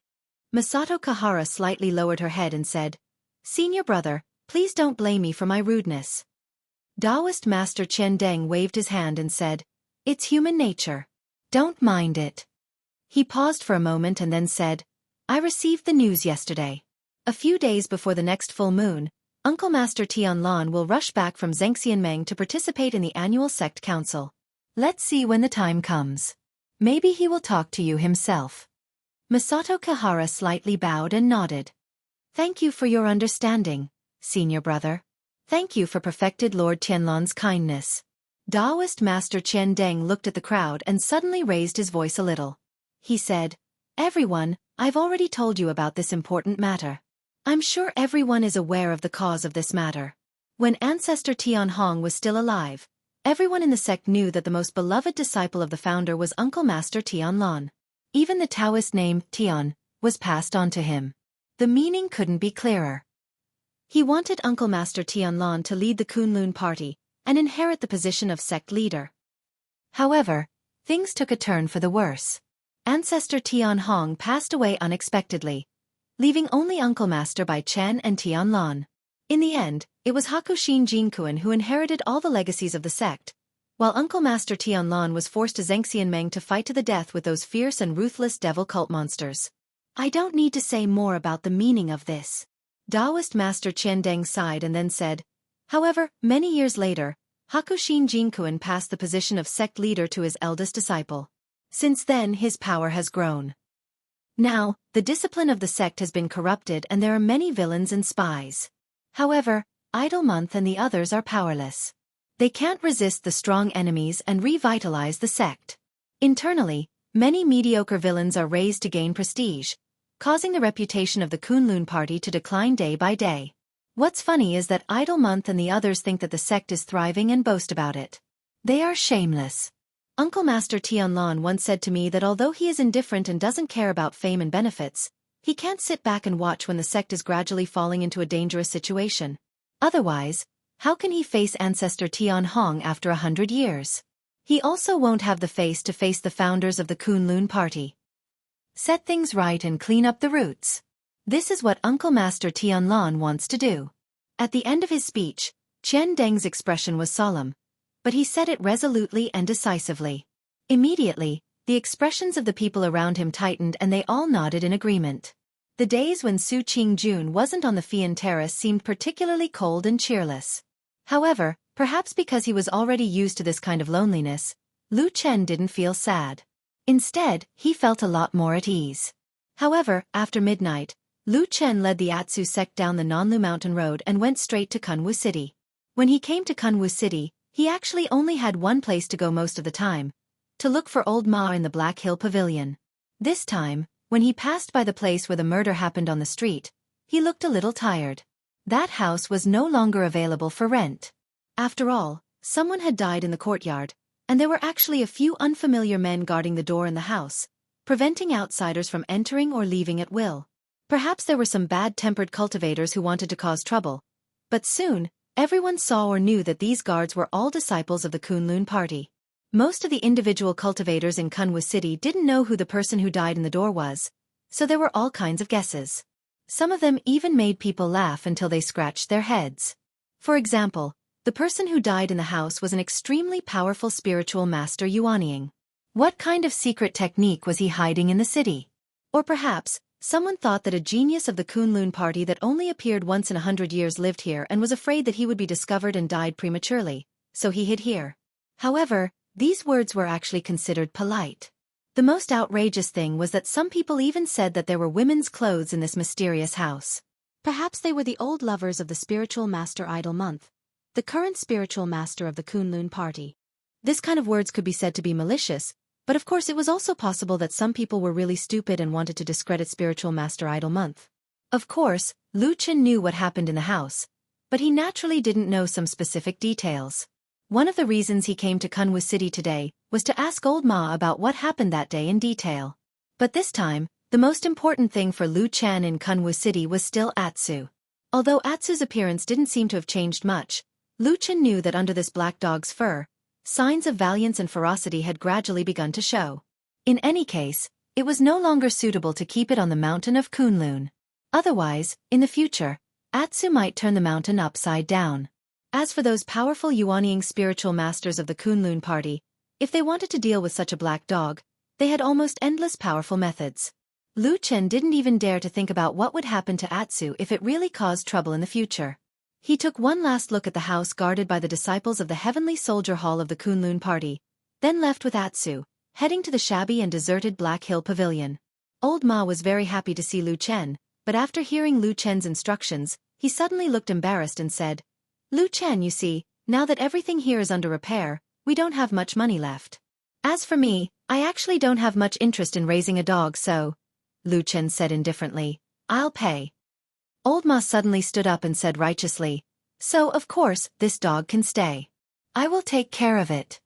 Lu Chen smiled and didn't care. He just said, in fact, you don't have to take care of it for too long. You just need to feed it something every day. Also, don't let it run out to the streets casually.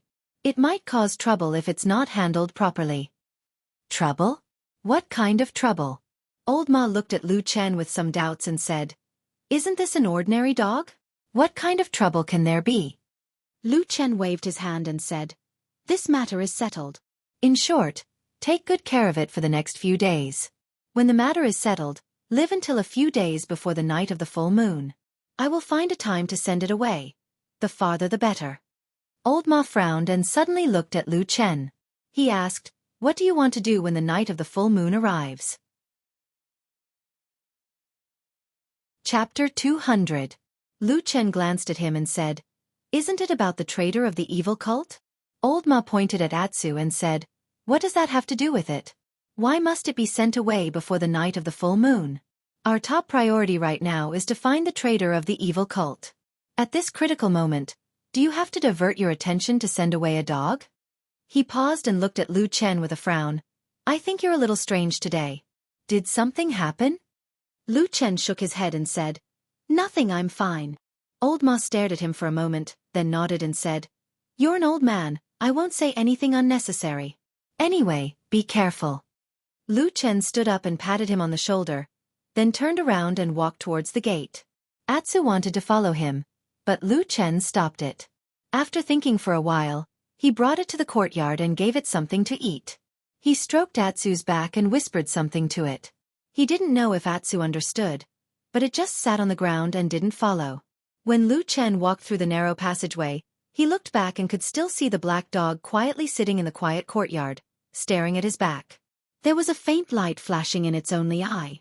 Lu Chen laughed and waved at Atsu. Atsu swung its tail and barked at him. Su Qingjun returned to the mountain after a few days. When Lu Chen saw her, she was walking over from the mountain path. Her face looked a little haggard and her expression was a little heavy. However, when she saw Lu Chen's figure, she still revealed a trace of a smile. She quickened her footsteps and walked over. She sized him up and said, are you all right? Lu Chen loosened his muscles and said with a smile, I'm fine, I'm fine. Su Qingjun showed a gratified smile, then a little apologetic and said, I should have come back to see you earlier, but I couldn't leave home. Lu Chen waved his hand and said with a smile, it's okay, I'm fine. But what happened at home? Did something urgent happen? Su Qingjun hesitated for a moment and then said softly, there's no need to hide it from you. My brother, Su Mo, had a relapse after returning home that night. He was delirious, and his mouth was full of nonsense. His condition was terrible, as if... She didn't finish her words, as if she didn't know what to say. She probably couldn't bear to use the word idiot on her brother. Lu Chen said and didn't say anything else. He just accompanied her to walk around the Flying Goose Terrace. They gradually walked to the edge of the cliff and looked at the vast sea of clouds in front of them.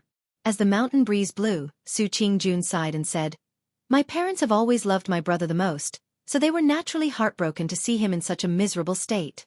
Then they went around looking for people to treat him, and I also had to help them ask for help. As for you, I was also a little worried that you would also be in the same situation when you went back. That would be terrible.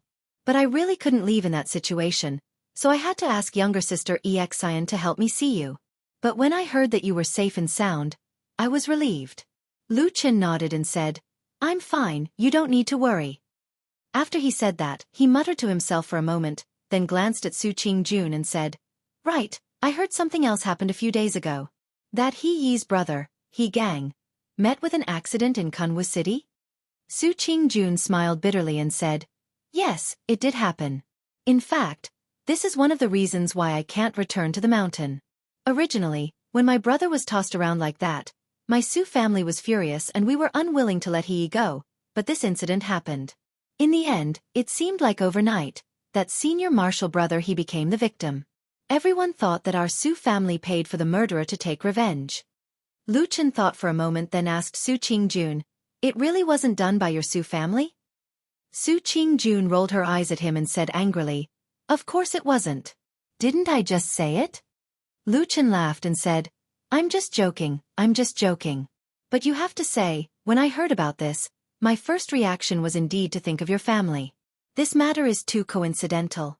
Now, many people in the sect are talking about it in private, and they all think it was done by your family." With a gloomy expression, Su Qingjun said somewhat helplessly, "Who said it wasn't? It's a pity that we can't come out and explain it. This matter is quite strange, but senior martial brother he lost his younger brother, and he has Dukan Zhenren and the sect head standing behind him. Now, it's them who are in the right. Our Su family really can't vent our anger, so we can only swallow it for the time being." Lu Chen looked at the woman beside him and saw that there was a slight annoyance on her face. Her chest was heaving up and down, probably because she was still angry in her heart. But when the light from the sky shone down and the cool breeze blew past her temples, her beautiful hair fluttering in the wind, she was still as elegant and beautiful as before. There was even a feeling that after being separated for so many days, she seemed to be even more beautiful than before. No one spoke at the edge of the cliff for a while. It was quiet like a paradise. Su Qingjuan's mood gradually calmed down. After a while, she suddenly blushed and said to Lu Chen somewhat apologetically, "I'm sorry.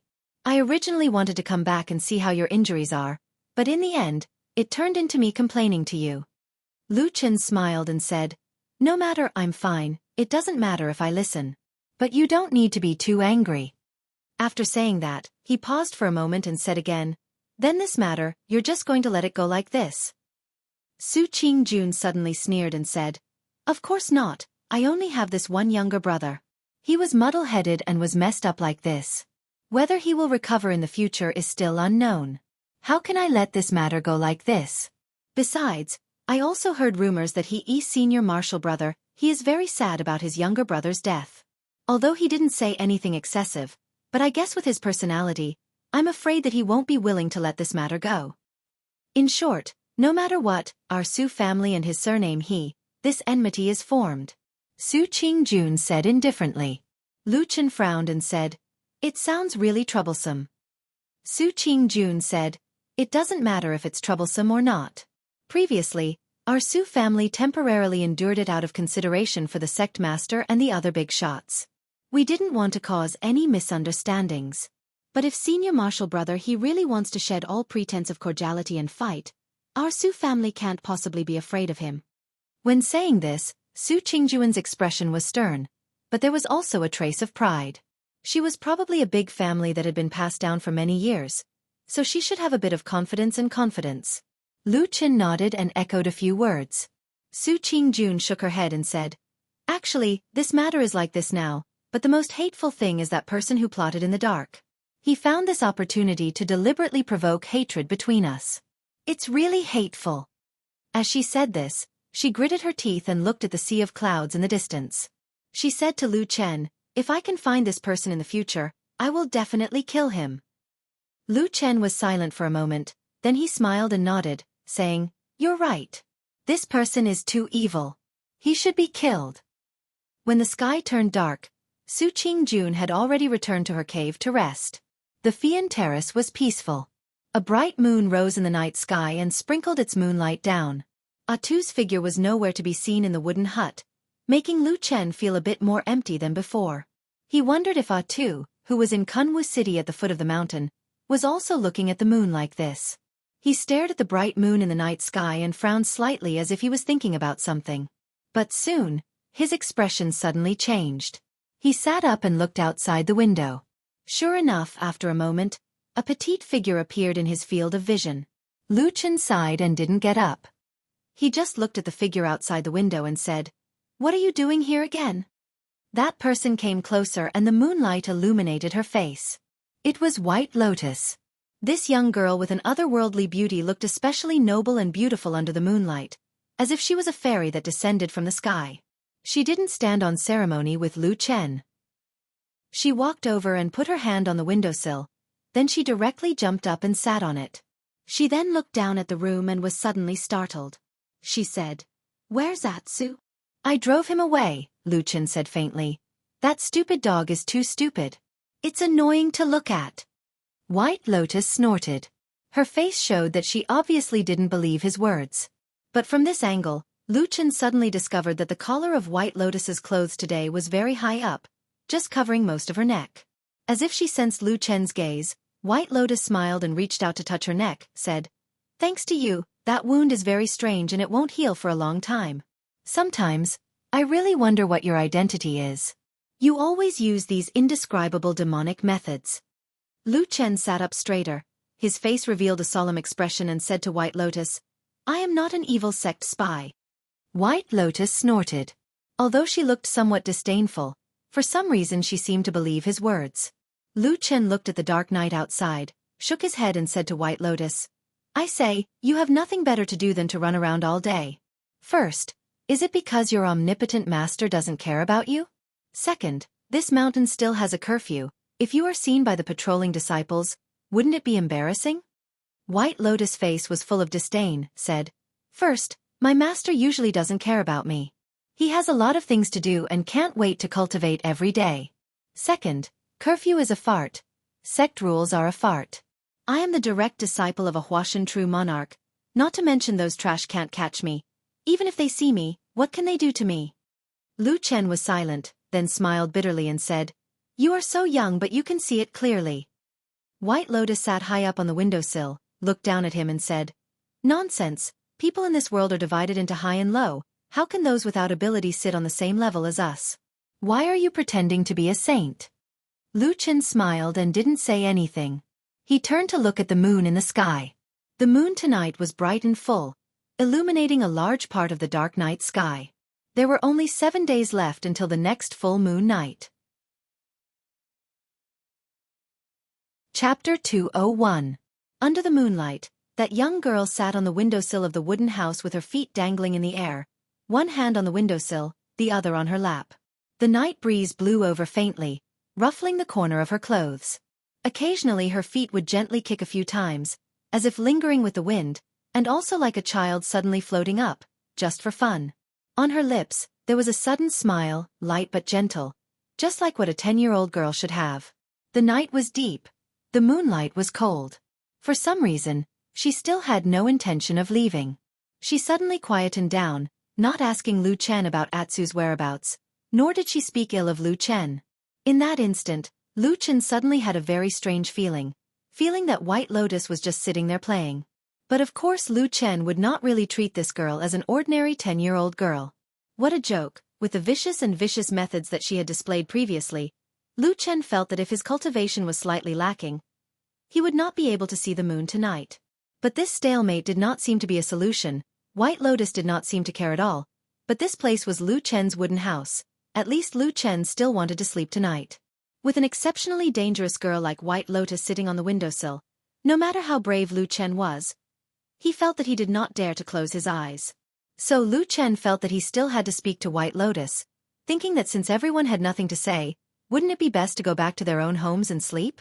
When he was about to speak, he suddenly heard a low humming sound coming from White Lotus's mouth, and slowly, she started to sing a little song. The crescent moon, seeing the acacia.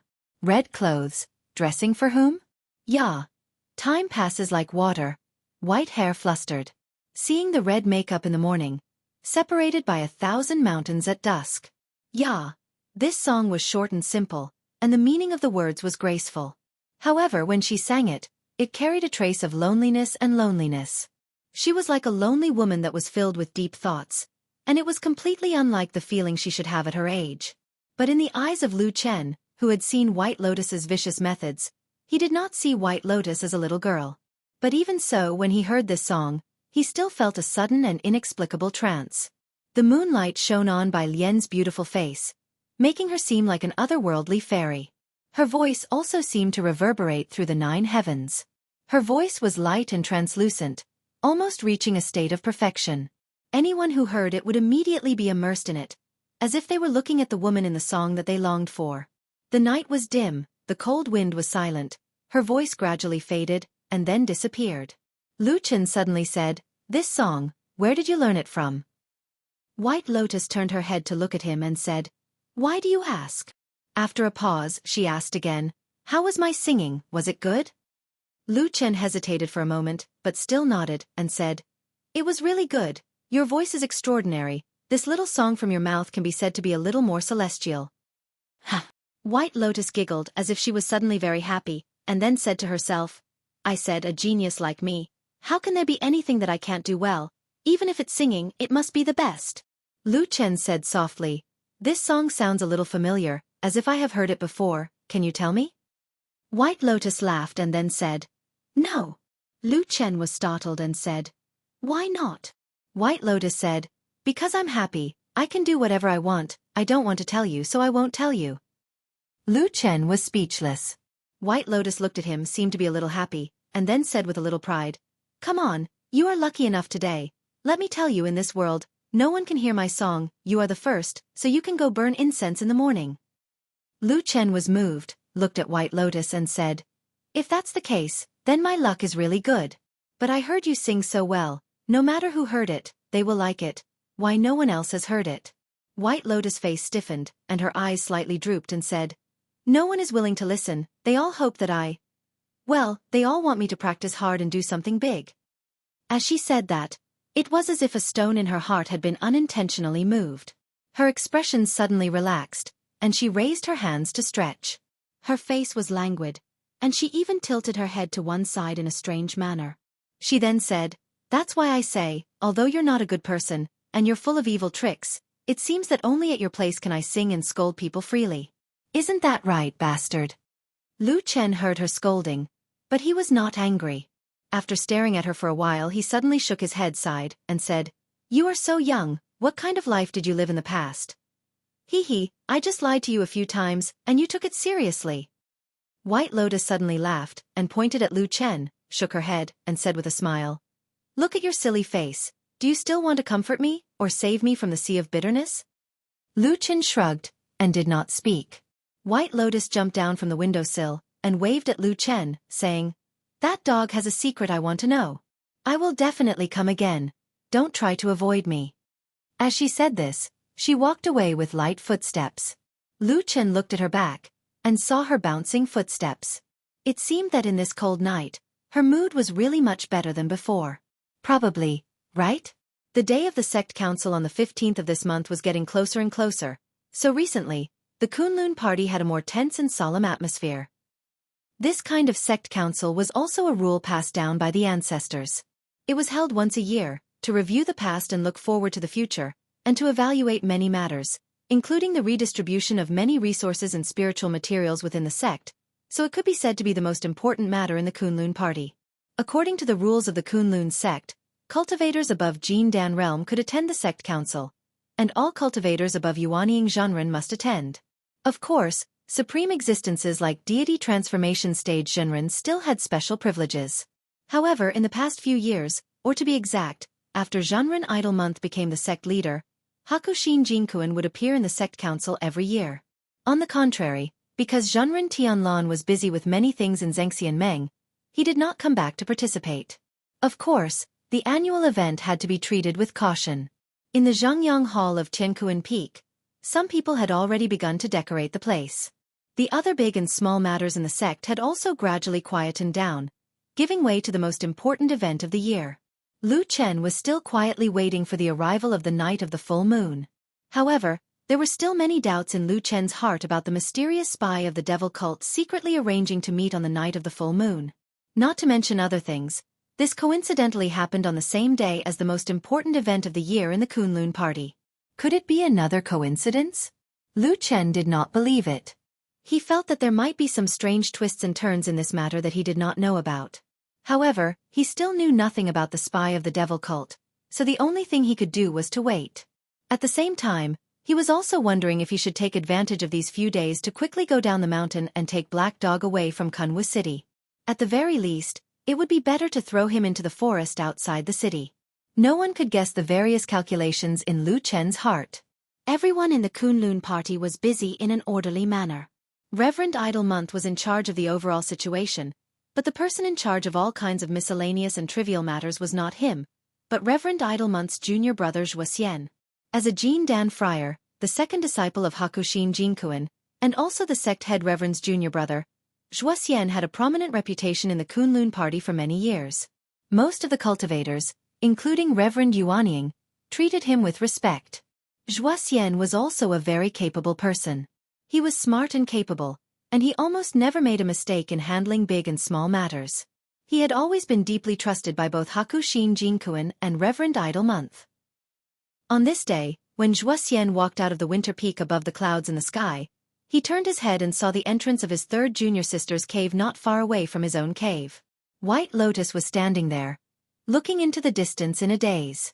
The wind and snow filled the sky, falling leisurely on the winter peak, which was like a wonder of the world. White Lotus was wearing a white snow mink coat. She stood there like a beautiful statue, so beautiful that it was suffocating. However, Wuxia was old and experienced, so he was not too surprised.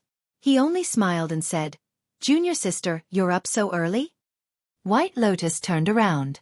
Her expression was cold, just like the cold snowflakes that filled the sky. She was polite but with a hint of alienation. She bowed to Wuxia and said, "Second senior brother, good morning." Wuxia nodded and said, "I have to go down the mountain to do something today. I might not come back during the day. Be careful on the mountain alone." White Lotus said, "Little sister knows. Senior brother, don't worry." Wuxia smiled. Just as he was about to turn around and leave, he suddenly heard Bai Lian ask, "Second senior, there's something I'd like to ask you." Wuxia stopped and said, "Junior sister, please say it." White Lotus said, "I heard that at the foot of the mountain. That is in the sect, there has been a big commotion recently. There is an evil faction spy who infiltrated our Kunlun party and killed an innocent disciple?" Wuxia was silent for a moment and then nodded and said, "There is indeed such a thing. The disciple who died is called Xianxia. His ancestor used to be a disciple of our Kunlun party. Later on, his family declined. But when it came to his generation, it looked like he wanted to pull himself together. Unfortunately, he met with such a thing." White Lotus frowned and said, "I think I have heard of he family once before but I don't have much impression of it. But this evil faction kills people and does evil. Why don't we go and catch them?" Wuxia said, "We have already sent people to investigate. Unfortunately, the evil faction is treacherous. So far, we haven't found anything. Instead, we have caused a lot of trouble for no reason." White Lotus looked at him and asked. Wuxia was slightly surprised, but then he thought of White Lotus's family background and felt relieved. He said, "It's him. I heard that he hasn't been well recently?" White Lotus asked. Wuxia looked at White Lotus strangely. Usually, this girl would rarely talk so much. But he still patiently said, "Yes, I heard that in the process of investigating, he had some conflicts with the Su family in Kunwu City. Recently, he was also caught by his master and went back to closed-door training. But how to say it, this time, it seems to be a blessing in disguise, right?" White Lotus was a bit surprised and said, "What do you mean?" Wuxia indifferently said, "I heard that the day before yesterday, he used great willpower to subdue his inner demons. In his anger, he turned his grief into great strength and broke through the Jindan realm in one fell swoop. Now he is the same as me, a Jindan friar." He looked at White Lotus and faintly smiled. He leisurely said, "At his age, his future is really limitless." Chapter 202. The Kunlun mountain range was majestic and towering on the western continent. It had attracted the attention of countless heroes for thousands of years. At this moment, on a quiet street in Kunwu City, there were two men standing side by side. They were looking at the undulating mountain range from afar. One of them had an ordinary appearance. He was wearing an old robe that had been washed so many times that it had turned white. He looked like a scholar who had studied for many years but had achieved nothing.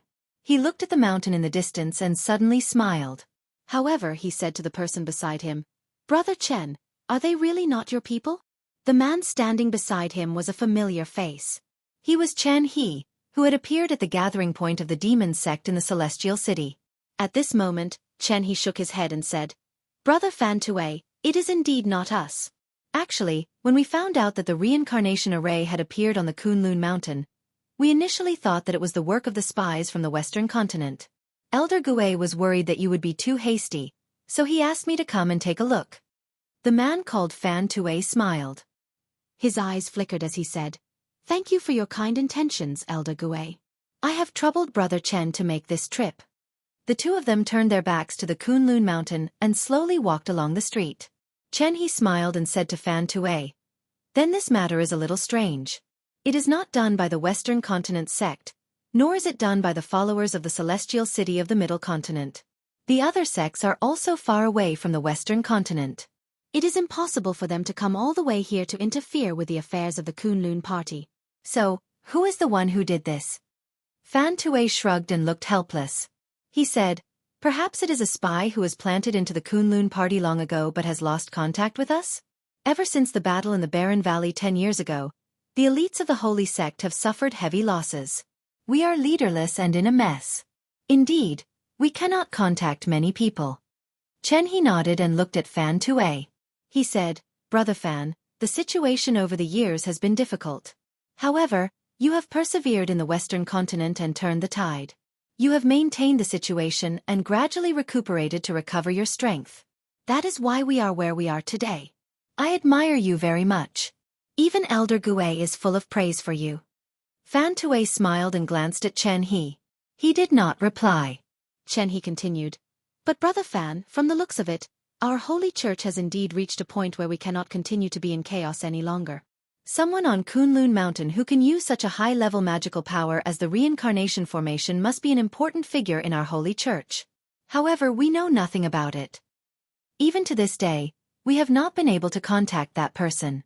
Furthermore, after the incident, our first reaction was to confirm which sect that person was from. If we don't change this embarrassing situation, our holy church will definitely have no hope of reviving." Fan Tue said, "Brother Chen, there's no harm in speaking your mind." Chen He clapped his hands and said, "Good, Brother Fan is a straightforward man. Elder Gue thinks highly of Brother Fan's talent and wishes to meet you and appoint you as the vice-hierarch of the Holy Church. I wonder if Brother Fan is interested?" Fan Tue's expression changed slightly. He looked straight at Chen He and said in shock, "Deputy Sect Master?"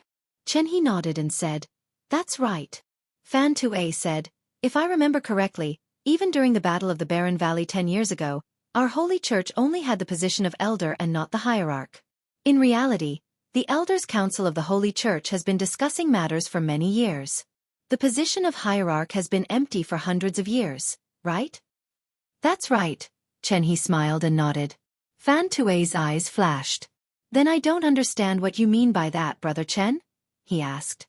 Chen He said calmly, "Now is a time of crisis for the Holy Church. 3 of the 5 great elders died in the Barren Valley. A few years ago, Xianxia Meng and Fuyunji assassinated us.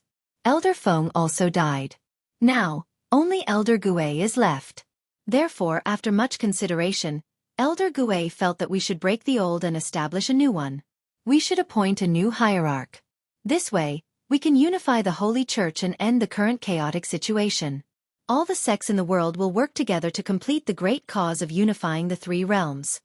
Fan Tue took a deep breath. A moment later he said, "Then the position of hierarch," Chen He said directly, "of course it will be Elder Gue. In the entire Holy Church, only he can convince the masses." Fan Tue nodded. After a moment of silence, he suddenly smiled and said to Chen He, "If that's the case, your sincerity in giving me the position of deputy hierarch is great." Chen He said sincerely, "Brother Fan, as long as you agree to it, you will be above everyone else. In the future, when the Holy Church succeeds, there will definitely be a place for you in the deity temple." Fan Tue said calmly, "Brother Chen, you are too serious. The deity temple is the residence of the elites of our Holy Church. I do not dare to hope for it. It is just that the matter that I have just discussed is of great importance and involves many people. I also have a large group of people under me. It is not something that I can decide on alone. Please allow me to carefully consider this matter for a period of time." Chen He looked forward, his gaze slightly cold. However, he quickly replied politely, "Of course." The two of them walked forward together. As they looked at the bustling Kunwu city with its buildings, Chen He suddenly said, "Then what about that person on Kunlun Mountain?" Fan Tue pondered for a moment and said, "Since the reincarnation array has appeared, that person must be a disciple of our holy church. As for the fact that we have no contact with either of us, That is probably the result of the chaos in the Holy Church over the past few years. But no matter what, with such a powerful fellow disciple here, we can't just ignore it. Chen He nodded in agreement and said, "What Brother Fan said makes sense. That is what I think as well. Furthermore, that person might have done this to spread the news and try to contact us. I think he might be at the Kunlun party." At this point, he did not continue. He simply used his hand to draw a random shape in the air. It looked like a circle, but it was a little curved and undulating. It was unknown what it was. However, Fan Tue clearly recognized this gesture. After looking at it, he nodded and said, "Yes, I will arrange for someone to go." Chen He glanced at him with a smile and said, "Brother Fan, you are indeed impressive. It seems like you can even plant someone into a top-notch sect like the Kunlun party." However, Fan Tue did not look pleased. He only waved his hand and said, "This is nothing." Actually, a large sect like the Kunlun party has many disciples. It is not too difficult. However, at most, they will be the lowest-ranking servant disciples. It will be extremely difficult to recruit people from the higher ranks. Chen He smiled and said, "No worries. We still have a long way to go. There will be a chance to let them know how powerful our holy church is in the future." The two of them smiled at each other, as though they had been good friends for many years. It was as though there were no grudges between them. They walked forward shoulder to shoulder and walked past an inconspicuous and secluded alley on the side of the long street. In the deep and quiet alley, the signboard of the Black Hill Pavilion was still hanging on the doorframe. It looked at the quiet alley alone, waiting for a customer that seemed like it would never come. Old Ma sat on his favorite recliner, his eyes half closed as he dozed off. Behind him, in the courtyard of the back hall, separated by a long and narrow passageway, Atsu was quietly lying there. On the other side of the courtyard was a large basin. There were many meat bones in it. Based on its usual habits, the abnormally gluttonous Atsu would have finished the large basin a long time ago. However, for some reason, there was still more than half of the food left in the basin today. Atsu was lying on the ground in the courtyard. Its expression was a little lazy and listless. It was as though even the meat bones had lost their attraction to it. On this quiet and lazy afternoon, it was as though the sunlight was gentle and powerless. At this moment, a soft cry suddenly came from the wall in front of them. Atsu's ears pricked up and it raised its head to look up. Between the green tiles on the wall, the figure of a wild cat appeared. The wild cat carefully walked on the high wall. From time to time, it looked left and right. Suddenly, it saw the large basin of meat bones in the courtyard below. Its eyes suddenly lit up. Atsu looked up at the figure of the wild cat. Its only eye was glimmering. Then, it watched the cat look around for a while. Then, it began to carefully jump down the high wall and walk towards the basin of meat. The wild cat was very careful. It kept looking around and naturally, it soon saw the black dog on the other side of the courtyard. Atsu stared at the wild cat closely, but it did not show any strange movements or expressions. It just slowly stood up. The wild cat was a little scared and took a few steps back. However, when it saw that Atsu did not have any intention of rushing over, it waited for a while and slowly became braver. The fragrant meat bones seemed to be particularly tempting, and it could not help but walk over there. The wild cat stared at Atsu while slowly walking towards the meat bones. The small courtyard was very quiet. There was no sound at all. In the depths of Atsu's eyes, there was a faint beautiful luster that lit up like a green flame. The wild cat knew nothing about it. Most of its attention was now on the basin of meat bones in front of it. After a while, it finally got to the edge of the basin. Then it could not bear it any longer. It buried its head and took a big bite. However, the wild cat still did not let down its guard. With the meat in its mouth, it immediately looked up at Atsu. However, Atsu still stood in the same place and did not move. The wild cat tried a few times and finally felt relieved. It meowed a few times and was overjoyed to start this hearty meal. Until it buried its head and ate happily, it suddenly found that there was a shadow covering the top of its head. It covered its entire body. In an instant, the fur on the wild cat's body stood up. It raised its head with a scream and saw that a black dog was already standing beside it. A single terrifying eye was flashing with jade-like flames as it stared intently at the wild cat. A terrifyingly large mouth slowly opened halfway, revealing snow-white and sharp fangs. The wild cat screamed in horror and jumped up to escape. However, suddenly, a dog's leg quickly pressed down from mid-air. With just one move, it was firmly pressed to the ground. The next moment, the dark shadow completely drowned and swallowed the wildcat. Chapter 203. There were many odd-job disciples in Kunlun Mountain. They were at the bottom of the hierarchy in this famous sect. They did most of the hard work, but they only received negligible rewards. What they hoped for was a very big dream. Most people were like this, but only a very small number of people could reach the sky in a single bound. To some extent, Lu Chen was actually one of them. However, there were not many people like Lu Chen. In the fragrance garden where he had worked before, there were still countless odd-job disciples who were still struggling to survive, unable to make a name for themselves. Xianxia was such an ordinary odd-job disciple. He had been in the Kunlun party for many years, but there had been no improvement. In the beginning, Xianxia had actually worked hard, diligently doing all the work that he could do, tenaciously persevering to do his best in the hard work, but even so, there were no opportunities falling on his head from the sky. Therefore, Xianxia gradually slacked off. He had been dissatisfied, wronged and angry, but he was just an ordinary person. Other than his average ability, he was actually very afraid of death. So in the end, Xianxia finally became a wily old fox, and not the kind of madman that occasionally appeared. Because he had been in the Kunlun Mountain for a long time, and because he was experienced enough in the fragrance garden, in general, Xianxia's life among the odd-job disciples was not bad. However, a few days ago, he was at a disadvantage in a dispute with a person called Xianxia, and he was knocked unconscious on the spot. However, the main character of this dispute was not Xianxia, nor was it Xianxia. In fact, it was a few high-ranking aristocratic children, and the matter was later left unsettled. Xianxia was very angry when he was at a disadvantage, but one day after a while, he heard something. Xianxia had died. He died very suddenly, inexplicably, and it was said that he died very miserably. Xianxia didn't see it with his own eyes, but he heard all kinds of descriptions from the people around him. At first, he was happy with the misfortune of others, but after a long time when he calmed down, he also felt sad for the death of a rabbit. Moreover, they heard that the murderer was very likely to be a sorcerer from the devil cult, which was even more inconceivable. To be honest, Xianxia had known Xianxia for a long time. Although their relationship was ordinary, he really did not think that this person would have anything to do with the devil cult. After a period of time, when he had almost forgotten about this matter, another person named He brought him over and interrogated him for a long time. What did Xianxia do? Why was the sect still investigating this murder case after he had been dead for so long? Xianxia didn't know why, but when he was confused, he actually felt a little jealous and envious. He knew that if he died in an accident, it would never attract the attention of the Kunlun party. Not many people would even pay attention to it. After all, they were all odd-job disciples. Xianxia was such an ordinary person, a selfish person with some human emotions. He had dreams before, fantasizing that one day he would become an immortal and his name would shake the world.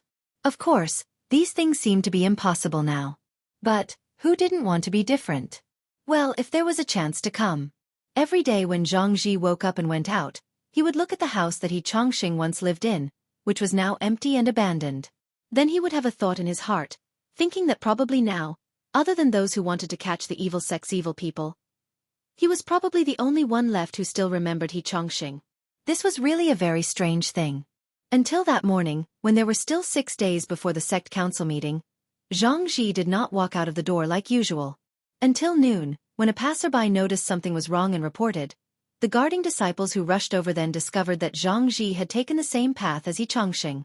He was dead in his own house. Heard that his death was quite tragic. Heard that the house was full of blood. Also heard that this time it was done by the damn devil cult sorcerer again. Not sure if the devil cult of the 3 realms paid special attention to the Kunlun party. Maybe they should. But now that the sect council meeting was about to be held, and Xianxia's murder case had not been solved, the tragedy of killing Xianxia happened again, without a doubt, in front of everyone in Kunlun Mountain. It gave the Kunlun party another hard slap in the face. The devil cult savagery was outrageous. The one who suffered the most from this slap was, of course, the leader of the Kunlun party, Reverend Idle Month. As the leader of the sect, such things happened continuously. If it happened once, it could be said to be an accident, but if it happened again, It could really make people doubt his ability. Therefore, Reverend Idlemonth was furious. His angry roar in the Zhangyang Hall of Tianquan Peak could be heard not only from outside the hall, but even the people at the foot of the mountain could hear it. However, although Reverend Idlemonth was extremely angry, there were some things that could not be changed by his will, and some people were not afraid of his anger.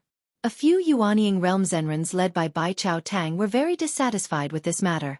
They said bluntly that the devil cult was so rampant. Could people still live in the dignified Kunlun in the future? Did everyone still want their face? Why couldn't they catch the murderer after so long? Was it because the murderer was too cunning, or were they incompetent? These questions were like knives stabbing at Reverend Idlemonth, making him tired of dealing with them. He was indeed unreasonable in this matter. No matter what, as the leader of a sect, it was his natural responsibility to protect his weak disciples. Even Hakushin Jinkuan did not know what to say even if he wanted to speak up for him. In order to make up for his mistake and also to show his attitude, Reverend Idlemonth, who was furious, pulled a big net and started a round of investigation in the Kunlun party, vowing to catch the abominable murderer of the devil cult. For a moment, the Kunlun party was in a state of panic, and it was a mess. Lu Chen was a little far away from the chaotic situation, so he was not disturbed too much. Flying Goose platform was quiet enough, and Su Qingjuan's past power was enough for him to stay there. However, Lu Chen was obviously not very satisfied with this. After all, he still had his own things to do. And the most important and also the most puzzling point was, who was the murderer who killed Zhang Ji? No one in this world knew better than Lu Chen how he Chongqing died. But Zhang Ji's death really confused Lu Chen. Of course, the murderer could not be himself, but it did not seem to be the traitor of the devil cult that he had been searching for. The mysterious traitor of the devil cult had already drawn a map and set a time. No matter how he thought about it, Lu Chen felt that he could not think of a reason for the traitor to suddenly appear and kill again. During this period of time, shouldn't he be hiding more discreetly? Lu Chen had a lot of doubts in his heart, so he found a reason to go to the house where Zhang Ji lived on the same day to take a look. From the outside, the house seemed to be similar to the one he Chongqing lived in. They were both the most ordinary rooms for odd job disciples. Because of the murder case, there were disciples guarding outside the house, and ordinary people were not allowed to approach. When Lu Chen stood in the distance and looked, there was a mountain breeze blowing. Soon, he smelled a bloody smell. Lu Chen did not go near there, he only looked from afar. If it was really not that the mysterious traitor suddenly went crazy and did something big again, in fact, Lu Chen did not believe this. Then the only possibility was that there was a real devil cult elite outside that had infiltrated into Kunlun Mountain. Towards this possibility, Lu Chen's expression did not even change. But just when he was about to turn and leave, his eyes suddenly looked somewhere. Over there was a very large and dense forest. Lu Chen took a long detour and entered the forest from the other side. He then walked towards the central area of the forest with ease and came to the big rock that he saw last time. He looked around and saw that all the trees were as dense as before. The air was fresh, but other than that, there seemed to be not much other than some collapsed stone pillars and slabs. Lu Chen searched the area, but he didn't find anything suspicious. He also searched the tree bark, but he didn't find anything. Just when he thought that this new devil cult sorcerer did not seem to know the rules and did not leave any token pattern to prove his identity, Lu Chen suddenly discovered another place in the forest that was somewhat different. It was that big rock. He walked up and carefully searched for a long time.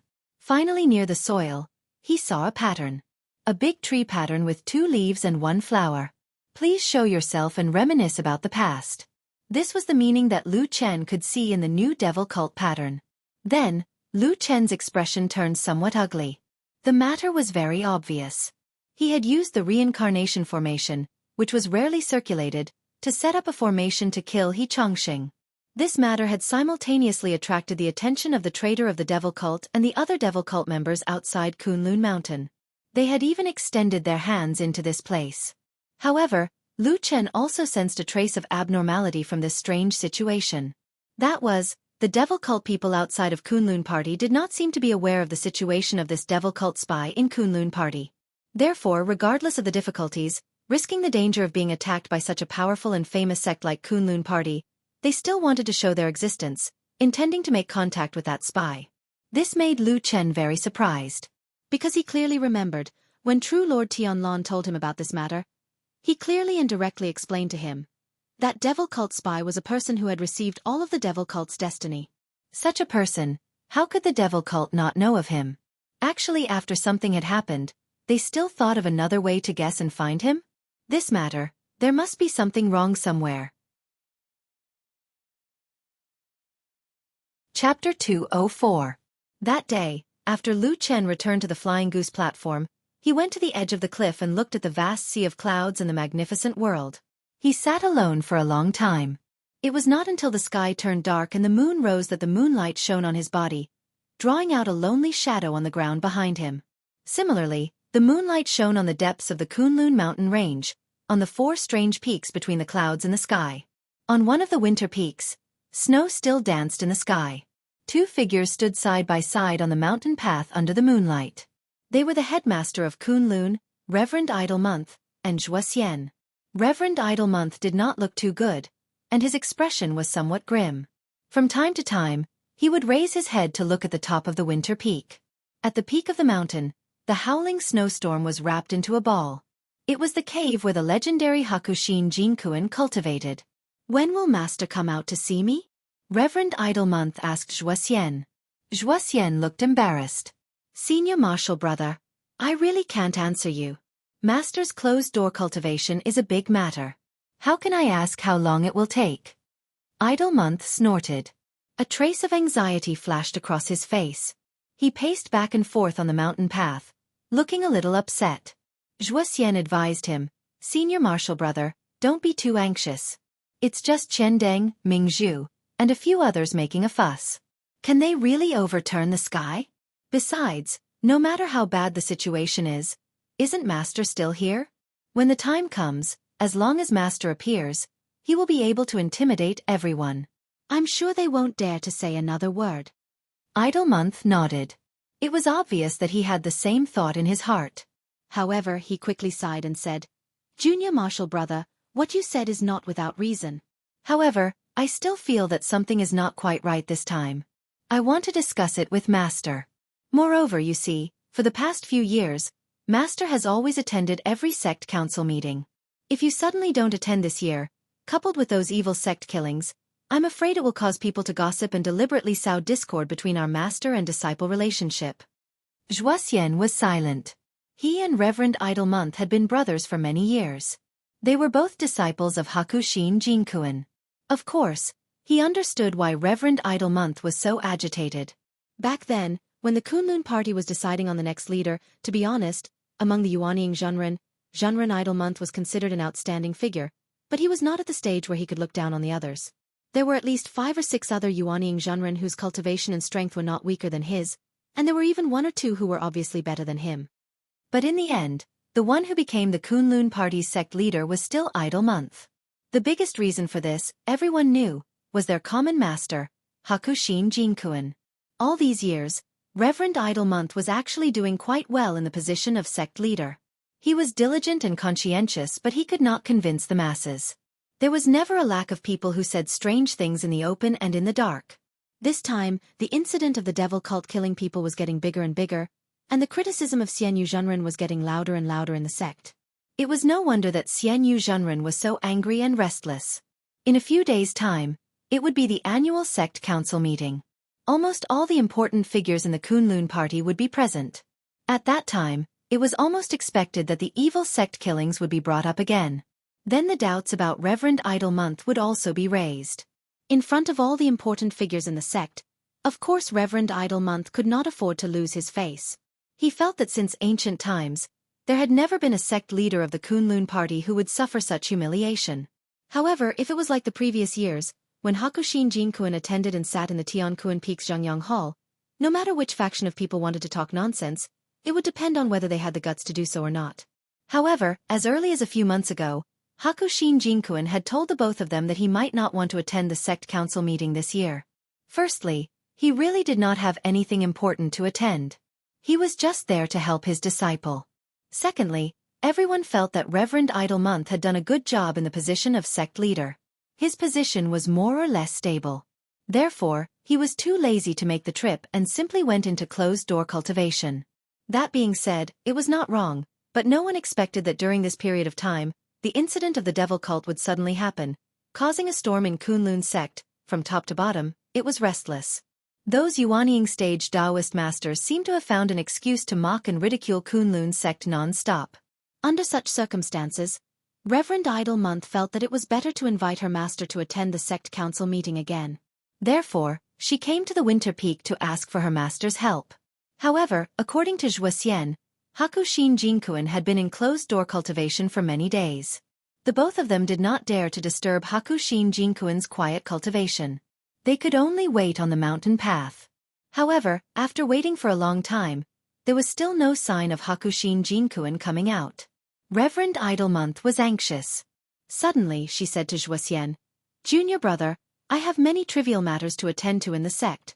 I am very busy and rarely come here. Could it be that now that master is in closed-door cultivation, even you can't contact him at all?" Zhuoxian smiled bitterly and said, "Senior brother, to be honest, I really can't contact master now. But if you are really anxious..." He paused for a moment, then lowered his voice and said softly, "Perhaps junior sister has a way?" Little junior sister White Lotus? Reverend Idle Month was stunned. What way does she have? Zhuoxian said, "Master only accepted her as his last disciple when he was old. In addition, she is a rare 5-pillar talent. Naturally, he loves her deeply. Aside from instructing her wholeheartedly when he has free time, he has also handed the transcendent artifact, the Wind Speech Compass, to junior sister White Lotus. If there's an emergency, you can ask junior sister to use the Wind Speech Compass, and perhaps you can contact master." Reverend Idle Month was suddenly enlightened. He clapped his hands and said, "That's right. How could I forget about this? Junior brother, quickly bring me to little junior sister's cave abode. I'll ask her to contact master for me." Zhuoxian was a little hesitant. He looked at the sky and said, "Senior brother, isn't it too late now?" Zhuoxian looked at the night sky. Indeed, it was already late at night. However, he quickly shook his head and said, "It's urgent. Let's settle it as soon as possible. Junior brother, lead the way. I'll talk to little junior sister." Zhuoxian nodded and said, "All right. Senior brother, follow me." The two of them walked down the mountain path again. After 15 minutes, they arrived in front of the 2 cave abodes. Zhuoxian walked over and knocked on the door before shouting loudly. The stone door of the cave abode did not move at all. Zhuoxian frowned and called a few more times, but there was still no response. Reverend Idle Month was a little surprised. He walked over and asked, "Is it not in the cave abode?" Zhuoxian shook his head. "It shouldn't be. It's so late.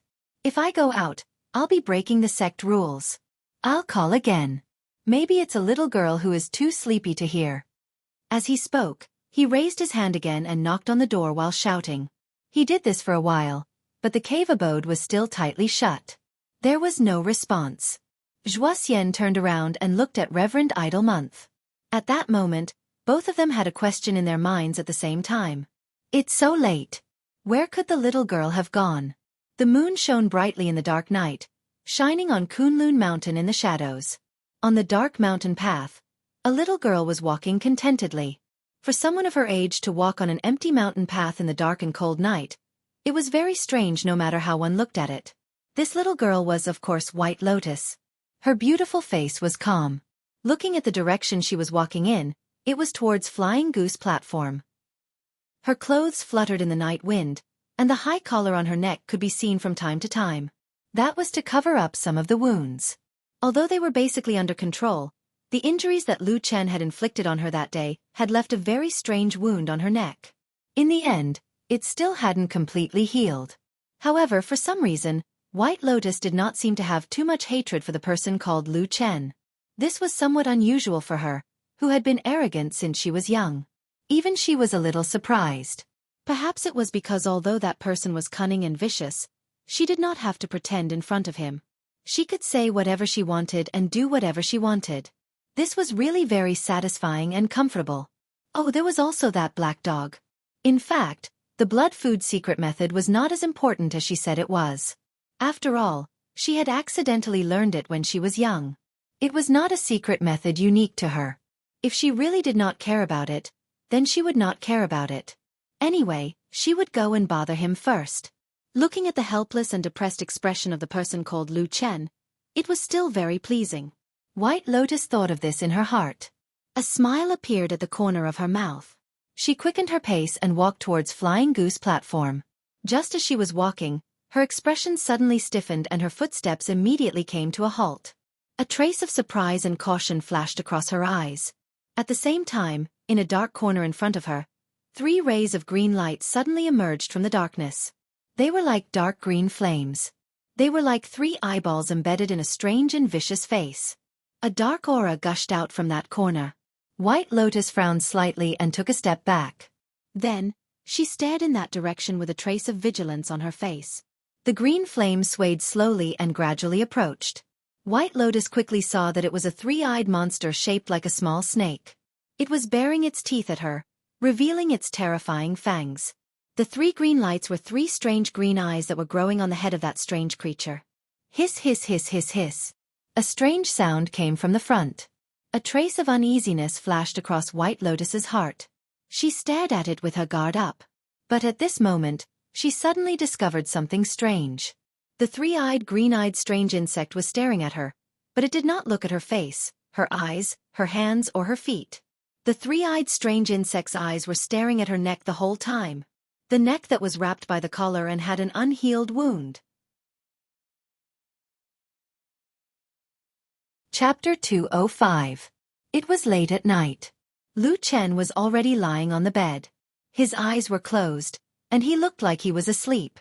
However, he seemed to wake up from his dream all of a sudden. He sat up abruptly, and a strange black flame burned in his eyes as he scanned his surroundings. When familiar things came into view one after another, Lu Chen realized that he was still in the familiar small wooden house. He sighed softly. He was in a daze for a moment. Then, he leaned against the wall and pushed open the window. A ray of moonlight that was as clear as water descended from the sky and shone on him through the window sill. Lu Chen looked at the bright moon in the sky and realized that it was rounder than yesterday. Perhaps in a few days' time, it would become round again. The moonlight on the window sill was as white as a veil.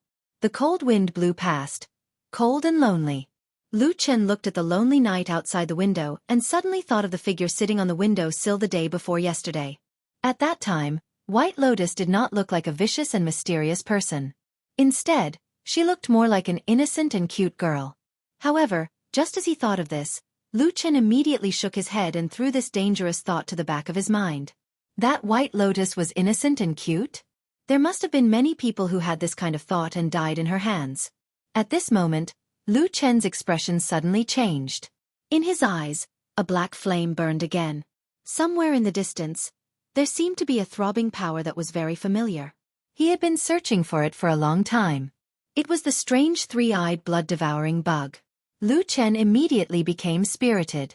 After pondering for a moment, he pressed his hand on the windowsill and floated out. Then, he took advantage of the night and blended into the darkness, flying towards the mountain path.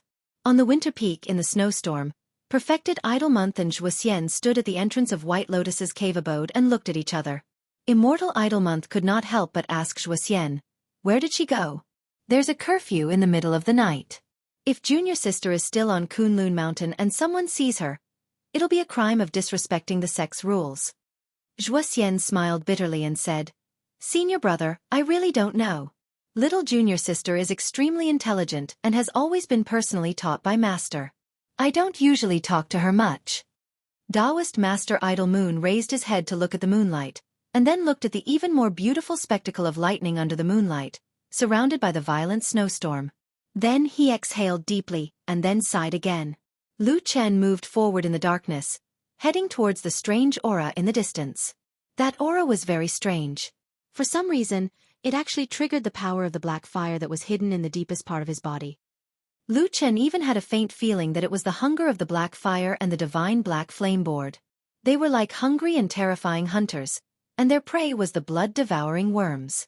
As long as he could kill the blood-devouring worms, he could absorb even more terrifying aura of the undead. The dark aura was too obvious. It was like a beacon guiding Lu Chen's direction. However, when he rushed to the mountain path, even though Lu Chen had always been bold and calm, he could not help but change his expression. On the dark mountain path in front of him, there was a petite figure standing there. Her hands were raised high, and there were traces of ice and snow flowing from her fingertips. On the ground beside her, Lu Chen actually saw the corpses of several blood-devouring worms. Almost all of the blood-devouring worms were tightly wrapped in ice and snow. They looked extremely stiff. They were probably frozen to death. At this moment, White Lotus also seemed to have seen Lu Chen. She raised her eyes slightly and looked at him. Then she suddenly laughed and said, "How is it? Am I considered powerful?" Lu Chen glanced at the corpses of the blood-devouring worms on the ground and could not help but smile bitterly. Then he nodded and said, "Powerful." Ha! White Lotus seemed to be happy all of a sudden. She put down her raised hands and walked towards Lu Chen. Then she said casually, "I originally wanted to go to the Flying Goose platform to find you, but I did not expect to encounter such strange things on the way. They were extremely vicious, so I simply killed them all." "Admirable." Lu Chen nodded and said to White Lotus. White Lotus laughed and kept walking. At the same time she said, "Are your words sincere or not?" Lu Chen thought for a while and said, "Your cultivation method might just be able to restrain this kind of monster. But no matter what, it is still powerful." White Lotus laughed. At this time, she had already walked in front of Lu Chen. Then she smiled sweetly and said, "Then why are you here? Are you here to pick me up?" "Stop dreaming. How could I come to pick you up?" Lu Chen snorted at White Lotus's words. Just as he was about to say a few more words to mock her, he suddenly saw White Lotus's body suddenly shake a few times. She closed her eyes and did not make a sound. It was as if she had suddenly become a walking corpse and fell down. Lu Chen was shocked and subconsciously reached out to hug White Lotus's body. But as soon as he touched her body, Lu Chen's expression changed greatly. It was like the roar of darkness in the night, suddenly exploding in front of him. A wave of darkness surged over and instantly wrapped around his body. This feeling was the aura of the strange three-eyed worm. It could not be wrong. Lu Chen's expression changed several times. Suddenly, he stretched out his hand and tore open Bai Lian's right sleeve with a ripping sound. Immediately, a strand of black qi appeared on her abnormally white wrist. At the same time, a twisted protruding mark suddenly sprang up from the back of her hand. Then, it crazily rushed up, and it looked like it was about to rush past her shoulder and into her chest. Lu Chen snorted coldly. He suddenly grabbed White Lotus's shoulder with one hand and then fiercely clawed down. His 5 fingers instantly turned black. Then, black flames gushed out from his hand and directly burned into White Lotus's flesh. White Lotus lost her voice and cried out in pain. But at the same time, the black gas that was rushing up suddenly stopped. It seemed to have seen the most terrifying thing in the world. For a moment, it did not dare to rush forward. Instead, it turned around and fled. But at this time, Lu Chen grabbed White Lotus's shoulder with one hand. His other hand followed the route and directly wrapped around White Lotus's elbow. After a moment, there was a sudden scream. A strange three-eyed worm rushed out from White Lotus's wrist with its fangs and claws bared. After the strange worm broke out, White Lotus moaned and directly fell to the ground. It looked like she had fainted. And Lu Chen looked at the evil blood-sucking worm that flew into the air and seemed to want to escape. He suddenly reached out and directly grabbed the body of the blood-sucking worm in the air. The blood-sucking worm roared and turned its head. It seemed to be completely enraged. Just as it was about to attack Lu Chen, there was suddenly a deep and boundless black flame that was like an iron curtain that suddenly burned. It burned on Lu Chen's hand. It also burned on White Lotus's arm. Even from her neck, there were a few strange black lights that lit up. Under such a pincer attack, the blood-sucking worm had no way out. It was instantly burnt and melted in that raging black flame. Everything quieted down and the tranquility of the night was restored. Lu Chen stood in the same place and muttered to himself for a moment. Then he bent down and picked up all the carcasses of the blood-sucking worms. Carrying the unconscious White Lotus, he turned around and left with large strides. Lu Chen brought White Lotus back to his wooden house. In fact, he didn't really want to do this. But first of all, he really didn't know where to send this girl. Even if he knew White Lotus was a member of Kunwu City's Bai clan, it was the middle of the night and there was a curfew, so he naturally couldn't send her there. Everything could only wait until the sun rose tomorrow. Apart from this, Lu Chen had another reason why he couldn't give up on White Lotus. It was the sudden appearance of the strange three-eyed worm.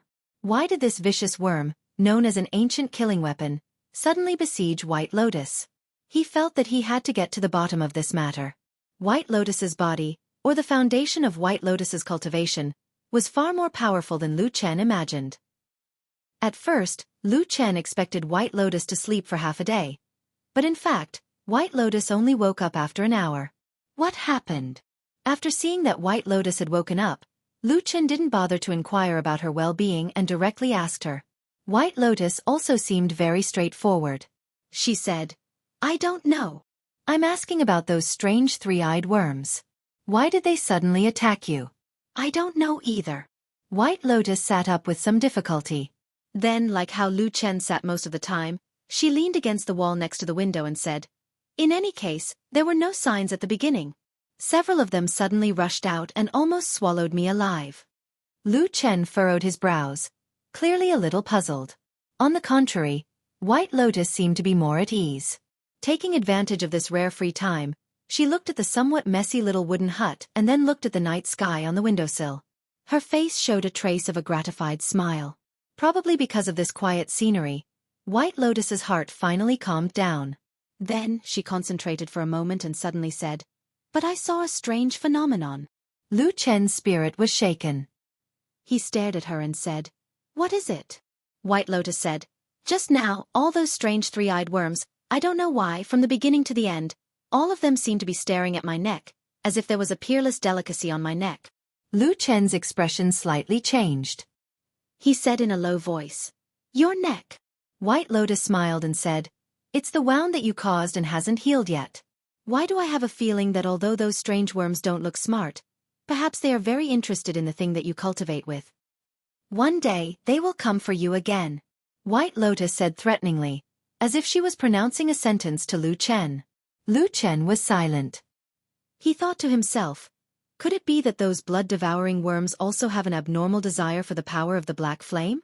He then thought of the unimaginably terrible dark power that had appeared in the depths of Kunlun during the great earthquake in Kunlun. Lu Chen stared at White Lotus and did not speak. White Lotus felt a little uncomfortable under his gaze. She frowned and asked, "What are you looking at?"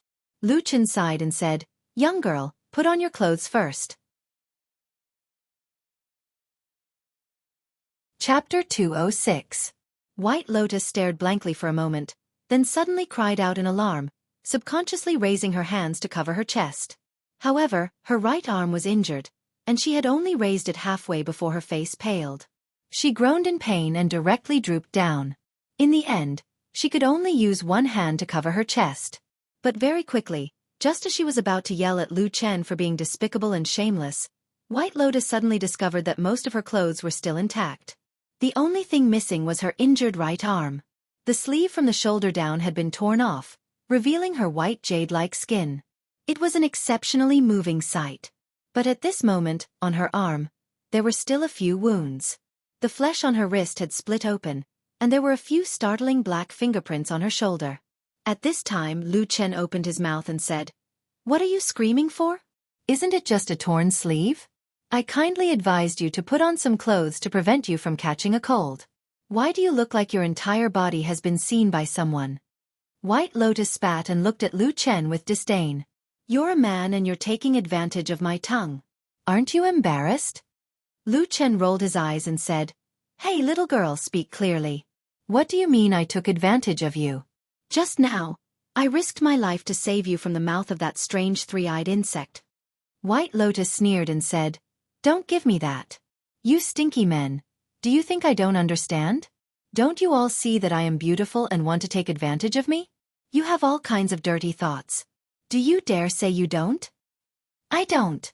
Lu Chen's expression was solemn as he said to White Lotus, "I have to make this clear to you. I don't have the slightest bit of that kind of thought." White Lotus looked at him and said, "Then let me ask you, what do you think of my appearance? Is it considered beautiful?" "Of course not." Lu Chen paused for a moment. It seemed that he still couldn't deceive his conscience. He muttered and said, "All right, you are indeed beautiful, but I am not interested. Only a ghost would believe you. There isn't a single good man in this world." Lu Chen said, "You're just a little girl, Where did you learn so many messy things? I won't talk about those cruel and vicious methods. You're so young. What do you know about these matters between a man and a woman? White Lotus said angrily, Don't look down on me. I know everything. Then he sneered and said, If I didn't know all this, I'm afraid I would have been fooled by you stinky men. Lu Chen looked her up and down and suddenly laughed. He shook his head and didn't say anything. White Lotus didn't know why, but she felt more and more uncomfortable being stared at like this. She became more and more annoyed and said angrily, What are you looking at? Haven't you seen a beauty like me? Lu Chen sternly said, It's fine if you scold me for my low skill, cruel methods and low moral character. In any case, we've fought and killed several times these past few days. We're enemies and not friends. But no matter what, you can't slander me for liking a little girl like you. I'm not interested in you. White Lotus was furious.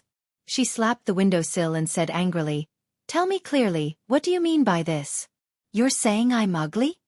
Lu Chen said, You're not ugly, but I'm not blind. I'm just not interested in you.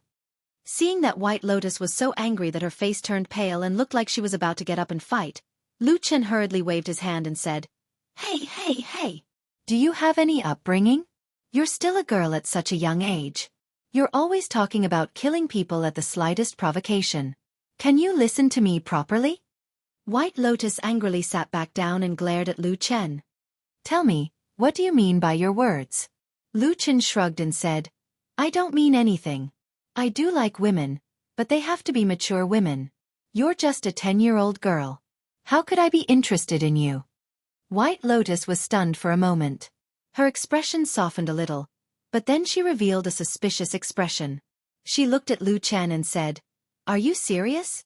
Lu Chen laughed and said, Why would I lie to you? In short, if you're worried, you can leave now. I won't send you off. White Lotus thought for a moment. She put on her clothes and got off the bed. She said, I'd better go. You're unreliable. I want to stay away from you. Lu Chen didn't know whether to laugh or cry. He stepped aside and shook his head with a smile. Then you'd better keep your word. Stay away from me in the future. Don't come looking for me. White Lotus walked a few steps and suddenly turned her head to look at him. She said, Have you slept with other women before? Lu Chen was stunned. Then he nodded calmly and said, Yes. Disgusting. White Lotus said. What do you know? Lu Chen scolded with a smile. White Lotus thought for a moment and said, I don't believe that the women you slept with before were more beautiful than me. What makes you say that I'm not as good as them? Ah. Lu Chen was speechless for a moment. After a moment, he waved his hand to drive away White Lotus. He said, You're getting more and more outrageous. Is this something a little girl like you can ask? White Lotus was unmoved. She sneered and said, Can a little girl kill and bleed like me? Lu Chen rolled his eyes. White Lotus said to him, Tell me clearly and I'll leave immediately. Otherwise, I won't feel comfortable if I don't understand this matter. Lu Chen looked at her elegant and beautiful face. She was like a fairy. Suddenly he had a kind of illusion. After a moment, he sighed. He thought that this world was really full of evildoers. Eccentric people could be seen everywhere. All right, you can leave after I say it. Lu Chen said to her, Women and girls are different. Besides a face, there are many parts of a woman's body that are equally charming. You're still young and don't have it yet. So, I like other women, but I'm not interested in you. You don't have to worry that I'll do something indecent to you. Can you understand what I'm saying now? White Lotus stared at him. Lu Chen looked calm and met her gaze. The two looked at each other for a moment. White Lotus suddenly blushed. She reached out and hugged her chest. She spat and said, Shameless. Vulgar. Shameless. After saying that, she turned around and ran away like a wisp of smoke. Only Lu Chen was left in a daze. He was stunned and speechless. After a long while he said blankly, What did I do this time? She called me shameless, vulgar and shameless again. There were only 5 days left until the night of the full moon. The Kunlun party could be said to be tight on the inside but loose on the outside. The sect council was closely related to the majority of high-level cultivators. However, for the vast majority of the lowest-level disciples, it was like two different worlds. The head of the Heavenly Soldier Hall, Dukan Junren, was in a good mood recently. The biggest reason was, of course, his beloved disciple, He had recently rushed to the Jindan realm and became a Jindan friar. In terms of age, He was not even 30 years old. Although he was a few years older than Masato Kahara's disciple, Su Qingjun, at his age, to be able to practice to the Jindan realm was still an astonishing achievement. His future achievements could absolutely be said to be limitless. At least, in the praises and comments of the elders, the evaluation of He was almost exactly the same as that of Su Qingjun. Yuanying was within reach, and there was hope for a true monarch. For the younger generation of cultivators, there was almost no higher evaluation than this sentence regarding their talent, innate aptitude, and potential. It was also because of this that Dukan Junren was very proud. However, in this happy mood, there were still some flaws. For example, his most supported senior brother, Idle Month, was not having a good time recently. Another example was his newly advanced disciple, He. Although he had cultivated to the Jindan realm, he did not look ecstatic and looked solemn all day long. Dukan Junren, of course, was well aware of the reason for this. And to be honest, these two things were caused by one thing, and that was the evil devil cult killing people.